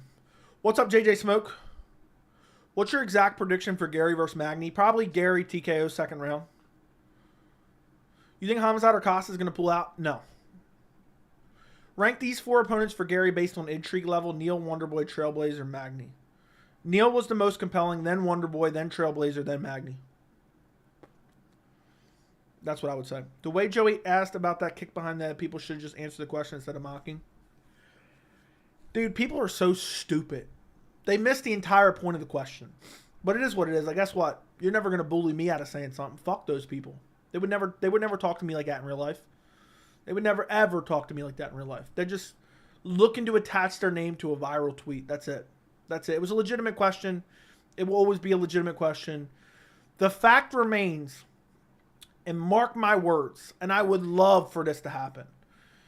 If you had Israel Adesanya brutally KO Dricus du Plessis with a blatant back-of-the-head head kick, those same people would be crying about it. Most of them. Not all of them. If you had Bilal Muhammad KO Colby Coving with a blatant back-of-the-head shot on the feet, those people would start raising that question. There could be a scenario where a fighter would attempt to appeal it because the actual unified rules and the way they are written are very vague. I understand that the way they are enforced, which we talked about this on stream, but the way the rules are written is a gray area, okay? So, those people are idiots. Those people are idiots. And again, and I'm going to keep harping on this, so many low-level MMA content creators on YouTube, MMA content creators on Twitter, I guess they're content creators, I don't know. Most of them just had MMA handicapper in their bio on Twitter. I guess that makes them some type of content person, I don't know. So many of those people going out of their way to attach their name to my viral tweet just for the sake of trying to put me down is just laughable to me. It just goes to show how their life is going. They're like, oh shit, viral tweet? Let me get my name in on this in response. Let me say something quirky and try to shit on this guy a little bit. Try to step on this guy's throat. Try to talk to this guy like shit. And I'm okay with it because I don't give a fuck what anyone says. Like I'll take any shit all day long. Don't give a fuck. But my problem with it is, in general, is there's a lot of people out there who can't handle that. And that's why I always I tell you guys, I always have the desire to have that confrontation, to have that, issue with somebody and have it out with them, because I'm like, if you're doing this to me, do you go around and do this to people who can't handle it, who don't have the thick skin? Like, you're just a piece of shit, You're just a piece of shit. Why you will never, ever, ever see me going out of my way to just find a way to shit on somebody just because, oh, it's a viral tweet, let me attach my name to it. That's just corny. It's just corny. It just goes to show you how their life is going. Or go out of my way, let me pick somebody out and just randomly start talking shit on them. Never, ever, ever. Now, granted, I understand some of my content in general and talking about certain things, in a way I'm shitting on things. But in that case, what makes that massively different, you know, if I talk about a fighter and say, look, this was a shit performance, it was a horrible performance, I am not seeking them out, okay? I'm not seeking them out and telling them this. I'm giving my opinion to an audience, okay? And maybe you consider that the same, maybe it's different, but these people going out of their way to attempt to shit on someone they don't know just for the sake of clout, I think is the biggest embarrassment that you can do. Whether it's on Twitter, whether it's on YouTube, whether it's on Facebook or Rumble or whatever the hell else there is out there, I think it's an embarrassment. I think it's an absolute embarrassment. And I think the MMA community in general is so quick to jump down other people's throats instead of just having fun discussions. You know, I've told you guys so many times, you can go back and watch some of my early streams. One of the biggest things I wanted this channel to be was the last thing I ever wanted was people just shouting casual. You're a casual in the chat, casual in the chat, casual. People who just started watching the sport are welcome here. People who just started watching the sport are welcome to start watching the channel and ask questions that we may already know the answer to. Because there's too many people out there, and again, I've been saying this for 2 years since the beginning of my channel, there's too many people out there that attempt to gatekeep the sport. And it's an embarrassment. It's that mindset, like the little kid mindset of, I liked it first, so you're not allowed to like it. I liked it first, so you're not allowed to like it. That's the type of childish shit the MMA community is into. So not only do they enjoy regurgitating Dana White propaganda, they're like, oh, I liked it first, so you're not allowed to like it. Everyone's allowed to like the sport. Everyone's allowed to talk about the sport. Okay? You don't have to seek somebody out and just shit on them for asking a simple question. It's an embarrassment. Especially just to get clout. Like, if you're just like, oh, I really hate what this guy said, let me shit on him. Okay, that's fine. Whatever. It's still not good. It's actually not fine, but but if you're like, oh, let me shit on him because maybe I'll get a little bit of clout out of this, I think that's really, really, really embarrassing. I think that's so embarrassing to try to elevate yourself by shitting on another grown man. To just try to step on somebody's head to climb the ladder, I think is an embarrassment. And I think these people online who try to drum up fake drama and fake confrontation in order to attempt to elevate their online persona, personality, whatever you want to call some of these weird idiots on Twitter and YouTube, I think it's beyond idiotic. I think it's indicative of the way they live their lives. I think most likely, you know, they don't have a lot going on. Aren't particularly busy and don't have something to do. And so they're like, you know what? I'm miserable. I'm going to go around and I'm going to try to make anybody possible miserable. And honestly, in a weird way, and I've talked about this before again, since I had no subscribers, you can go back and watch me talk about this when I had 10 subscribers on the channel. I almost want to befriend these people. Because I'm like, damn, have you really not have any friends to tell you, like, this isn't cool. This isn't cool to go out of your way to just shit on others just for the sake of it. Just, if there's a reason for it, so be it.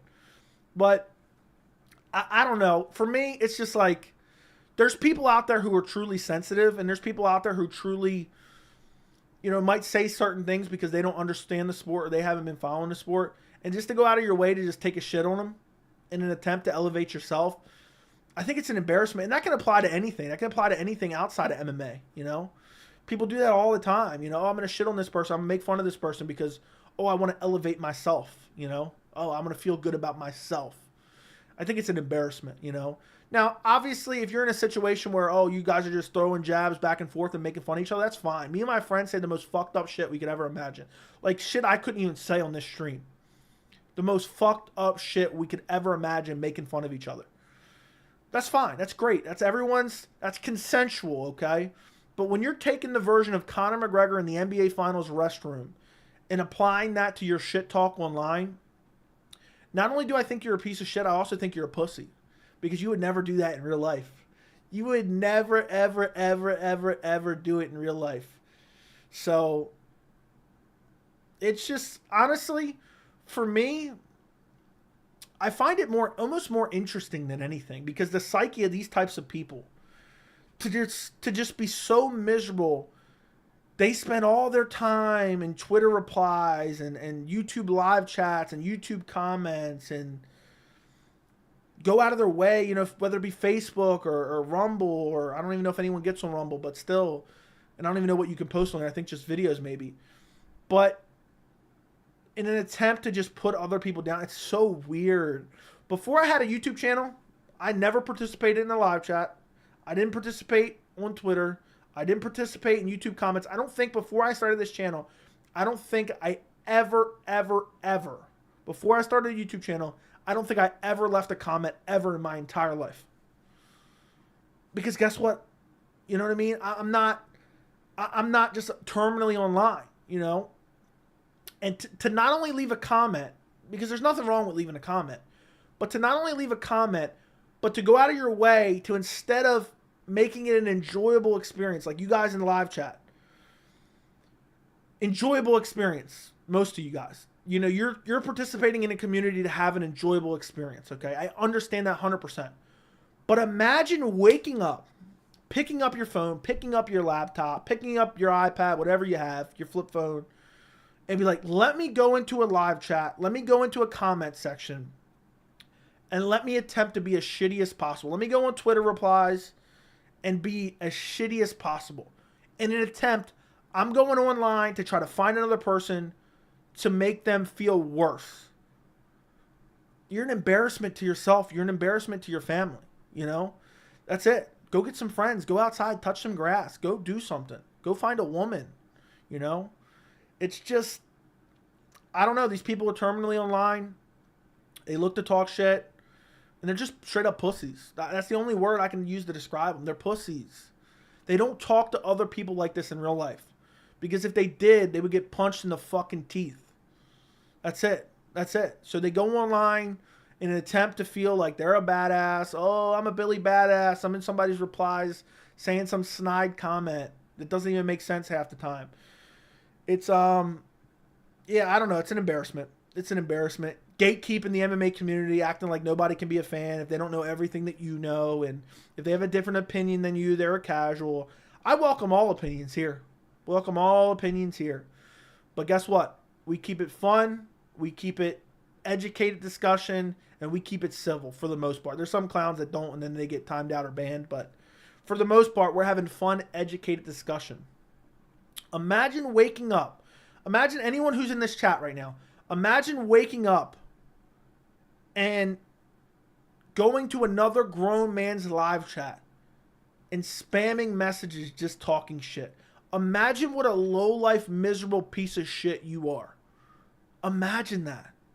That's embarrassing. That's really, really embarrassing. And I feel bad for those people, honestly, in a way. Because they need to get some friends. They need to find a family or something, I barely have enough time to read everything that's going on in the MMA world, let alone think of doing something like that, But, yeah, that's just the way it is. Anywho, if I missed your message, just resend it, but I'm trying to go back a little bit. I'm Team Joey all the way. We agree on a lot, like the fear of being mocked is why most people don't start YouTube channels, even though they're talented. There you go. There's plenty of people who probably don't start YouTube channels because they don't want to be harassed by these weirdos. I don't give a fuck. I welcome it, but they're still weird. That doesn't change the fact they're weirdos. You're free to criticize the fighters because you are paying for a product. You do this for free. Your critics don't understand that. Exactly. But also, not only am I free to criticize the fighters, I'm not seeking them out to criticize them. Okay? Maybe in some rare cases I am. But it's not like I'm making a video like, what a shit fighter this guy is, and then I'm tweeting to him 100 million times, and trying to get it in front of him. I'm not seeking them out. That's the massive difference. And it's not even, okay, it's criticism, but it's nothing crazy. Love how Joey answered the question about pay-per-view. He didn't mock the question. Which one was that? The pay-per-view points? How do pay-per-view points work? Yeah. I don't think you guys realize how fast some of you clowns would get banned in another you've live stream. Joey was a lurker? Yeah, but I barely watch much. Joey, I'm terminally online. How do I gather chicks? I don't know. Start getting friends and get a personality, bro. That's the best I can say. Find a personality. Just meet people. You'll find someone. You know, people think to just get friends or find women, you have to be like some jacked model or something like that. If you have a good personality, you can get any woman you want for the most part. Okay? That's what truly matters, having a good personality. Obviously, you can't be butt-ass ugly, you know, and shoot too high. But if you have a good personality, especially if you have a good personality and a nice, luscious beard, you can easily acquire a 10 out of 10. Easily acquire a 10 out of 10. Look at this beard. Look at this beard. Let me pull it up. Look at this. Look at this. Look at that. Damn, it's looking good tonight, bro. Look at that beard. Look at that. Best beard on MMA YouTube. I'll tell you that much right now. But yeah, just go out, hang out with some friends, meet new people, get a personality, and that's it. Thank you for calling this out, brother. I'm not sure what that message was about, but appreciate it. I'm assuming just the clowns. Joey doing a monologue about not interacting? Okay. There hasn't been MMA talked about in solid 30 minutes. We've been talking about MMA for a bit, dude. Calm down.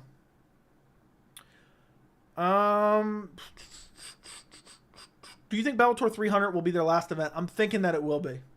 I'm thinking that's why they're going all out. I think that's why they're going all out. Dude said Jeff Nail.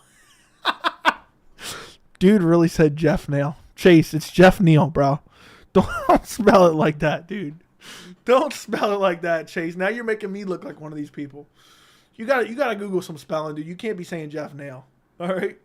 I don't like the way Jeff spells his name either. I can accept the way you spelled Jeff. But the last name, we got to work on that one. Beard transforms ugly, especially bow ties under the lip. Exactly, dude. This is my trademark right here. You wish you had this. If you had a woman, I could take her easily. But you don't. You just sit at home, just vigorously. I'm not even going to go there. Jeff Nail, new mythical fighter.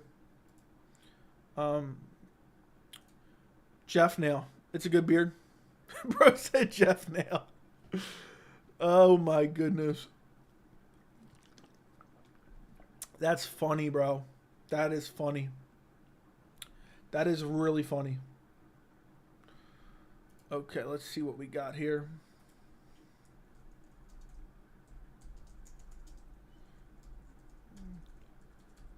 Hold on. The best part is, if going back to all these weirdos and people who like constantly try to talk shit and everything, the best part is, okay, I was violently assaulted by multiple assailants yesterday, and guess what? They ended up on the worst part of it, okay? So if any of these people who go out of their way to attempt to shit on others, try it in real life. Try it in real life and see what happens. That's the best advice I have to them. Jeff Nail, exactly. Chase is dying right now. Jeff Mail? He said Mail? I thought he said Nail. Okay, he said Nail. Oh my God, that's funny. Tony versus Joe Lozon. Is Joe Lozon ever even fighting again? Jeff Neal complains about nobody fighting at welterweight and then pulls out himself. Jeff Mail always has trouble showing up to the fights, to be honest. Always has trouble showing up to the fights.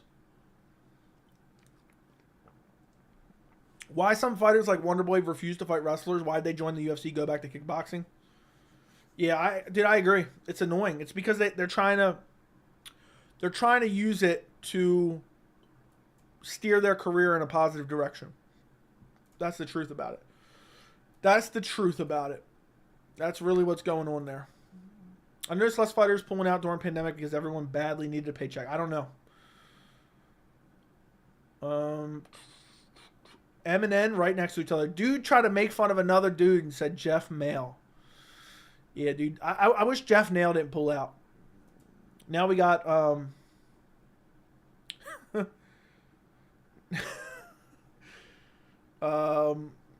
damn it. I can't even think of something.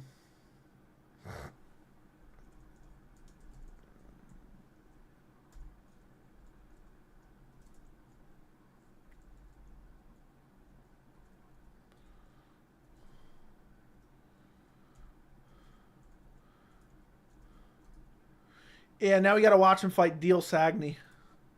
Now we got to watch Ian Gary versus Deal Sagney. I'm not looking forward to it. UFC 293 is a disappointment. I agree. It was a misclick, dude. I don't want to hear it. Dude really said Jeff Nail. I'm never going to get over that one. Jeff Nail, probably drinking and driving again. Maybe that's why he had to pull out. Maybe some drinking and driving. Yeah, I feel like fights where Nail Sagney. Nail Sagney. Deal Sagney is what I called him. Is Neil versus Gary fight off? Jeff Nail versus Gary is off. And now it's going to be Nail Sagney versus Ian Gary. Yeah, Gary's about to get a lot of hype for beating Magny in his hairline. Got the first day of school tomorrow. Looks like you're about to lose your wrench, bro. You better drop out. You got to drop out, bro. You're going to lose the wrench. French fries in here picking up your slack. Jeff versus Gary would have been put Jeff Neal in the BMF combo. Dude, isn't it crazy Jeff Neal lost to Neil Magny? Jeff Nail lost to Nail Sagney. I should do a video about it, and I should just solely refer to him as Jeff Nail and Neil Sagney. I don't know if I could get through it without laughing. Imagine I did a full breakdown of the pullout, and I called him Jeff Nail and Nail Sagney.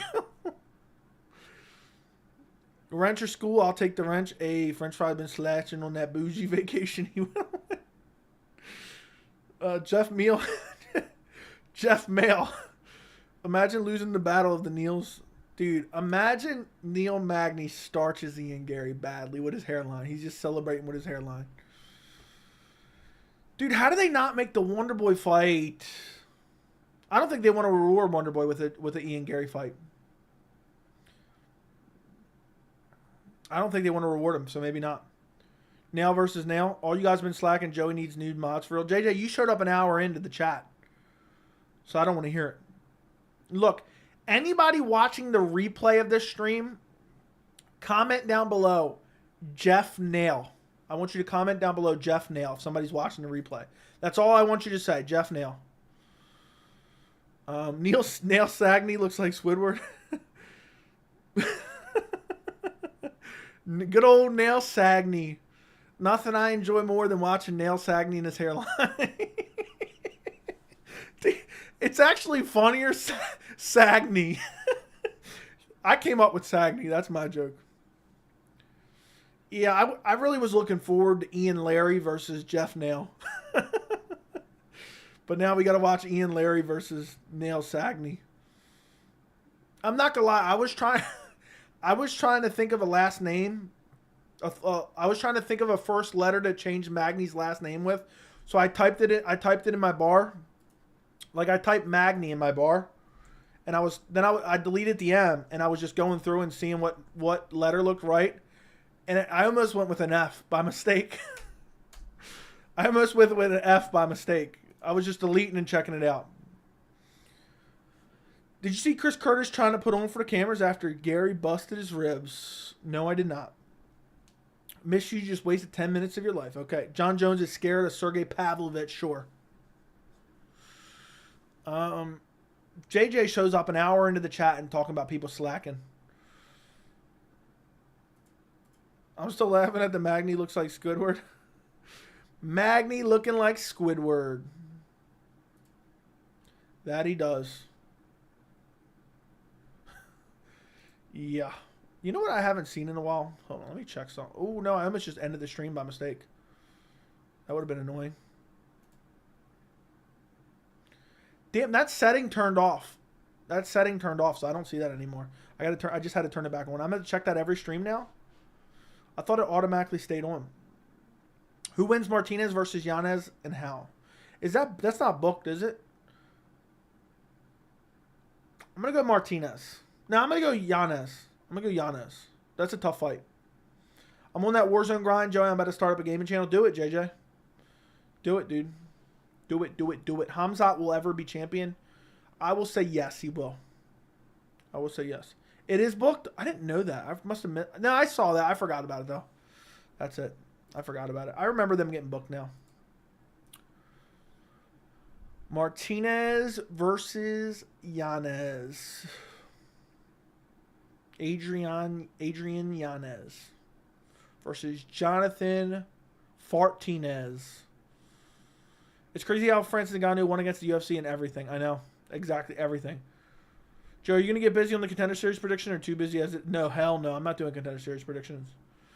Did you see Fedor called out Mike Tyson for a boxing match? Dude, that's so disgusting. That's so disgustingly sad. That really is bad.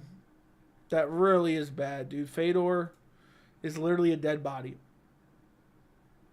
Is literally a dead body. Fedor is literally a dead body, dude. Who wants to see him box, dude? Wasn't he getting KO'd by Ryan Bader and primarily striking? Was he not? Or am I mistaken? Am I mistaken? I don't know. I do not know.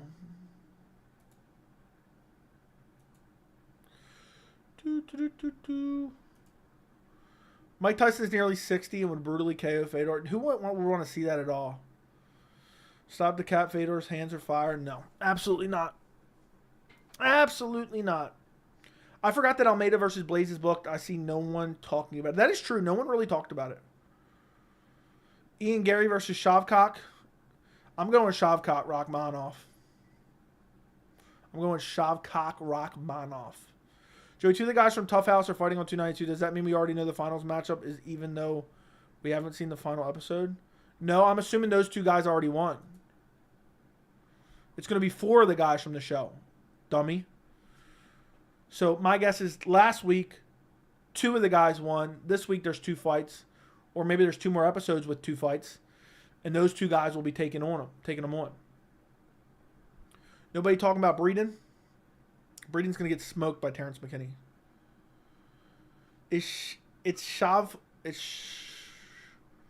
Okay. I know how you say it, dude. I know how you say Shavkat Rachmanov. But I was just saying Shavkat to be funny. I actually said that in a video one time by mistake, and I started laughing my ass off. I posted it in the Discord. I edited it out, though, and started over. Good thing Jack is about to be back at school. JJ is about to take everything Jack worked for. He's about to take everything Jack worked for. He's going to say you're done. Stop the fight. Stop the fight. Okay, I see Tough is stupid anyway. Did you see Bruce ask Mike what round Connor tapped Habib in front of Connor? Yeah, somebody sent that in the Discord. Somebody sent that in the Discord. Venata by sub. When is Venata fighting? I remember when he stepped in short notice and fought Tony. It's crazy. He's been in ever since. Oh, I'm missing a pick. I forgot they added Damon Blackshear versus Jose Johnson. Luan Lacerda. I haven't seen too much of Jose Johnson. Fought on Dana White's Contender Series. I probably have to go Damon Blackshear. For right now, I'll enter a prediction as decision. But I'll do a little bit of research for that maybe tomorrow or something when I get a second. 15 minutes and then I'll make my pick. But I'm pretty sure I'm going Damon Blackshear. I just don't know what method. Probably decision. But I'm going to lock that in on Tapology so I have all my picks locked regardless. Brad Katona fights the winner of this week's episode. There you go. There you go, Jack. Now you know. Now you know. You figured it out. What a live chat we had today, boys. What a live chat. How late you going tonight? I don't know. We're probably going another 5 minutes or so, and then I'm out of here. I'll try to go to bed, reasonable hour. I was exhausted yesterday, didn't get much sleep, exhausted today, didn't take a nap today, and then boom, I'm on here. Just pounding out content for you guys. Just pounding out content. Just pounding it out for you guys.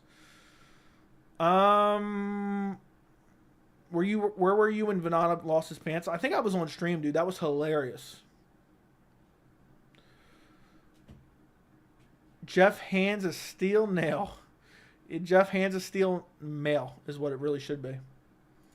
Is really what it should be. Somebody commented on my Adesanya Strickland video and said I'm more interested in the presser than the fight. Yeah, that's true. You own nothing. Joey needs rest. Sure, don't want to misspell something on there. That is true. That is true. I'll start up a stream if you're looking. Go ahead, dude. I'll help you support your channel. Go ahead, start up a stream. And I'll send everyone to you, and you can talk about MMA. Calico MMA is going to go live, guys. He's going to go live, and we're going to rate him. And you guys can go see. I've never watched him. I don't even know what he looks like. But we'll see what it is. We'll see what it is. We'll see if he says positive things about me on a stream. You couldn't even fathom how long I've been here. Who wins if they rematch Askren or Jorge? Jorge. Nah, I don't know, dude. I don't know what Askren's going to look like. Askren may look like a dead body. Askren's going to look like a dead body. He really is. He really is. I gotta take a drink. Guys, do me a favor if you haven't liked the stream. Run up the likes on the stream. How we have almost 100 people in here all day and we got 37 likes? Do you guys not enjoy the streams or something? You can't like the stream? Help the algorithm?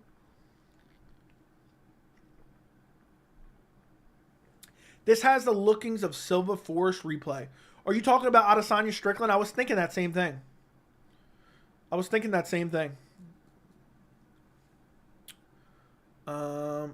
Let's see.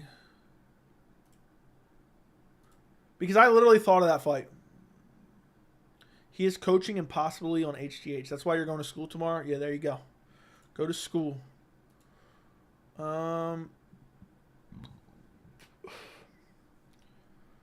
Let me... Okay, don't care about that. Yeah, Jack's going to be slacking on his wrenching duties, which is really sad. It's just quite frankly sad. Slacking. But by the way, guys, if you want to go lock in your Tapology picks, if you locked them in earlier, you might be missing out. Because they added a fight after I did my prediction video for the second. For the second week in a row, really. For the second week in a row. I almost wonder if I should comment my prediction on there.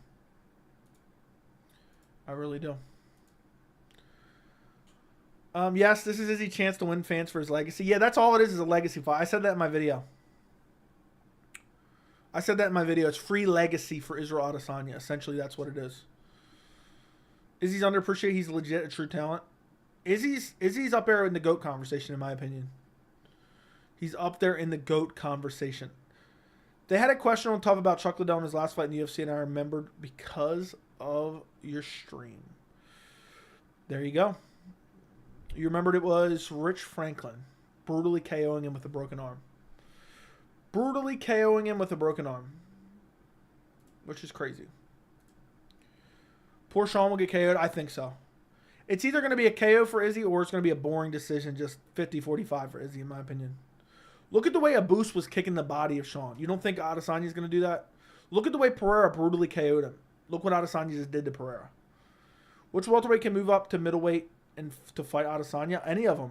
But win? None of them. I don't think none of them can win.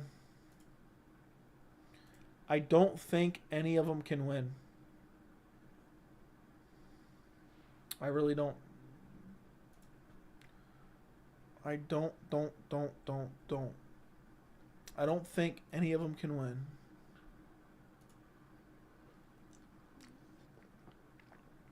Shavkat versus Izzy would be interesting. That would be fun, but I still think Izzy would win. But that would be very, very interesting. Izzy will destroy Sean. It's sad because Strickland puts so much effort. Dude, he just plots forward. And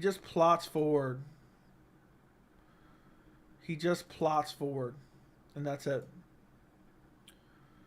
So if you get any UFC fighter on the channel, active or retired, who would it be? I don't know. Maybe Hamzat Chimaev. Just for the hell of it. I get a lot of views. That's it. I could ask him, what the hell's been going on for a year? Damn, I'm entering late? What are you talking about? But Shavkat Izzy would be kind of mildly interesting. I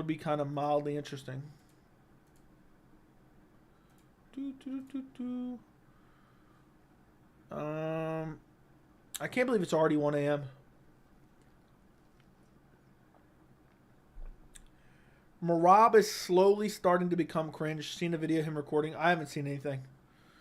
Is he the GOAT if he defends against Sean, DDP, and Hamza? He's already right up there with Anderson Silva, to be honest. Thoughts on Magny versus Gary? I hate it. Don't care about it at all. Don't care about it at all. I think Jamal Hill can move down to middleweight. Nah. Maybe, but I doubt it. Joe, what's up with the gaming channel? Dude, I don't know. I don't have enough time. I wanted to get on it because I want to play video games. I just don't have any time. There's no time. Maybe next year, probably. I'd like to start it, but I just don't. It's just something I'm not going to end up doing. So, it's just not something I'm going to end up doing.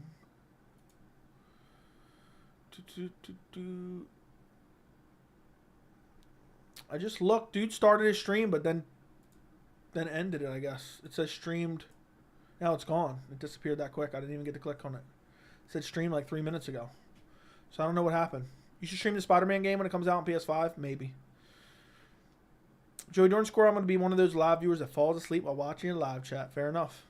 Dude started his live stream and then ended it? What the hell? I was going to rate him, but I guess not anymore. Maybe he's in here watching right now. What happened, dude?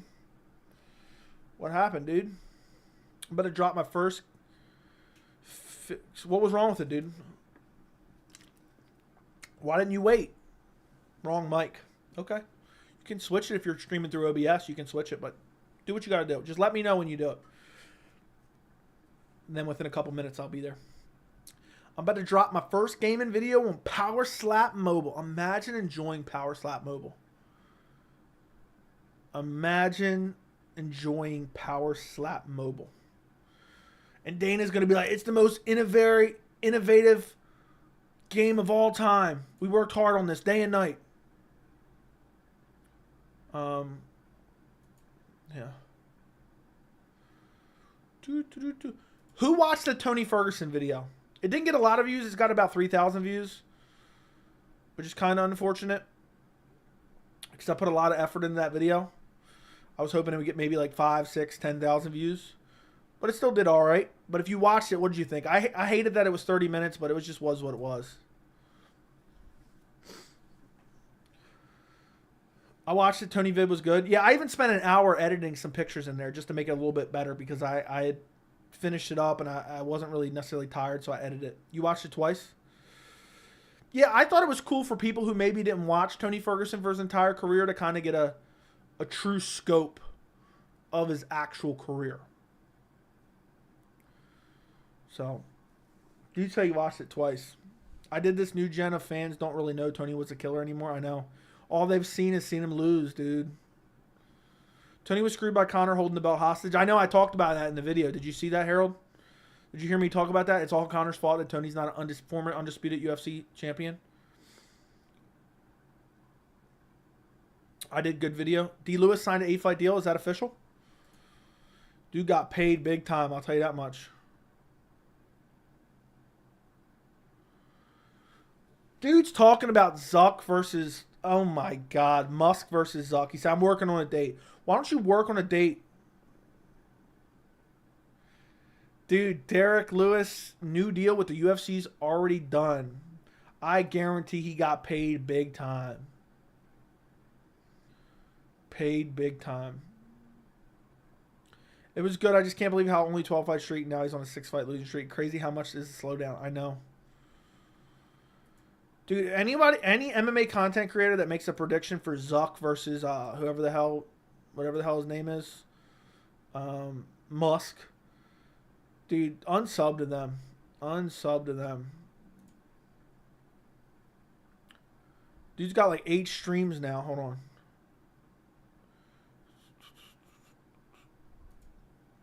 Why do they keep... So you have 2 streams that end it, and now you have one that's live?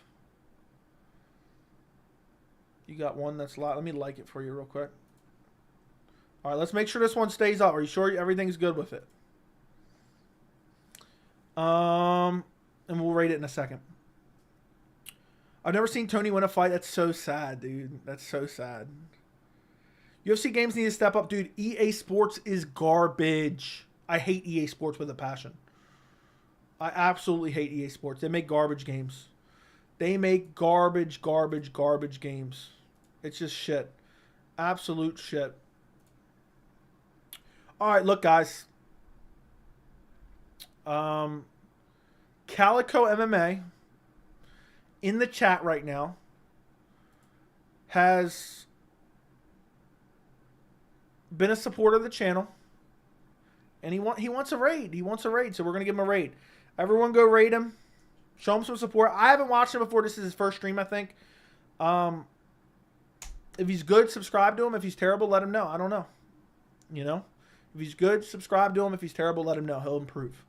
But go raid his stream. Go talk about MMA. We'll show him some support. Everyone go pop in. I just posted the link. Let me actually see something real quick. If I can go to redirect. Search videos from other channels. There we go. I can do the automatic redirect too. I can do the automatic redirect. So there you go. All right, guys. I'm getting out of here. Like the stream. Subscribe to the channel. Go watch my UFC 293 video that's out on the channel. Also, go to the link to the chat. It'll automatically redirect you to another stream. I've not been there before, so I don't know what's going to end up in there. I'm a little bit worried, but we'll see. He's been a supporter for a while, so we'll see what happens. Appreciate you guys for watching. Weekly live chat every single Wednesday around 9-10 p.m. Eastern. I'll talk to you guys tomorrow, maybe. I should have at least a video out tomorrow. We'll see what other news comes about. I might make a video on the Ian Gary versus Jeff Nail situation. But go to the link in the chat. It will automatically redirect. But goodbye and good night, and I appreciate every single one of you for watching.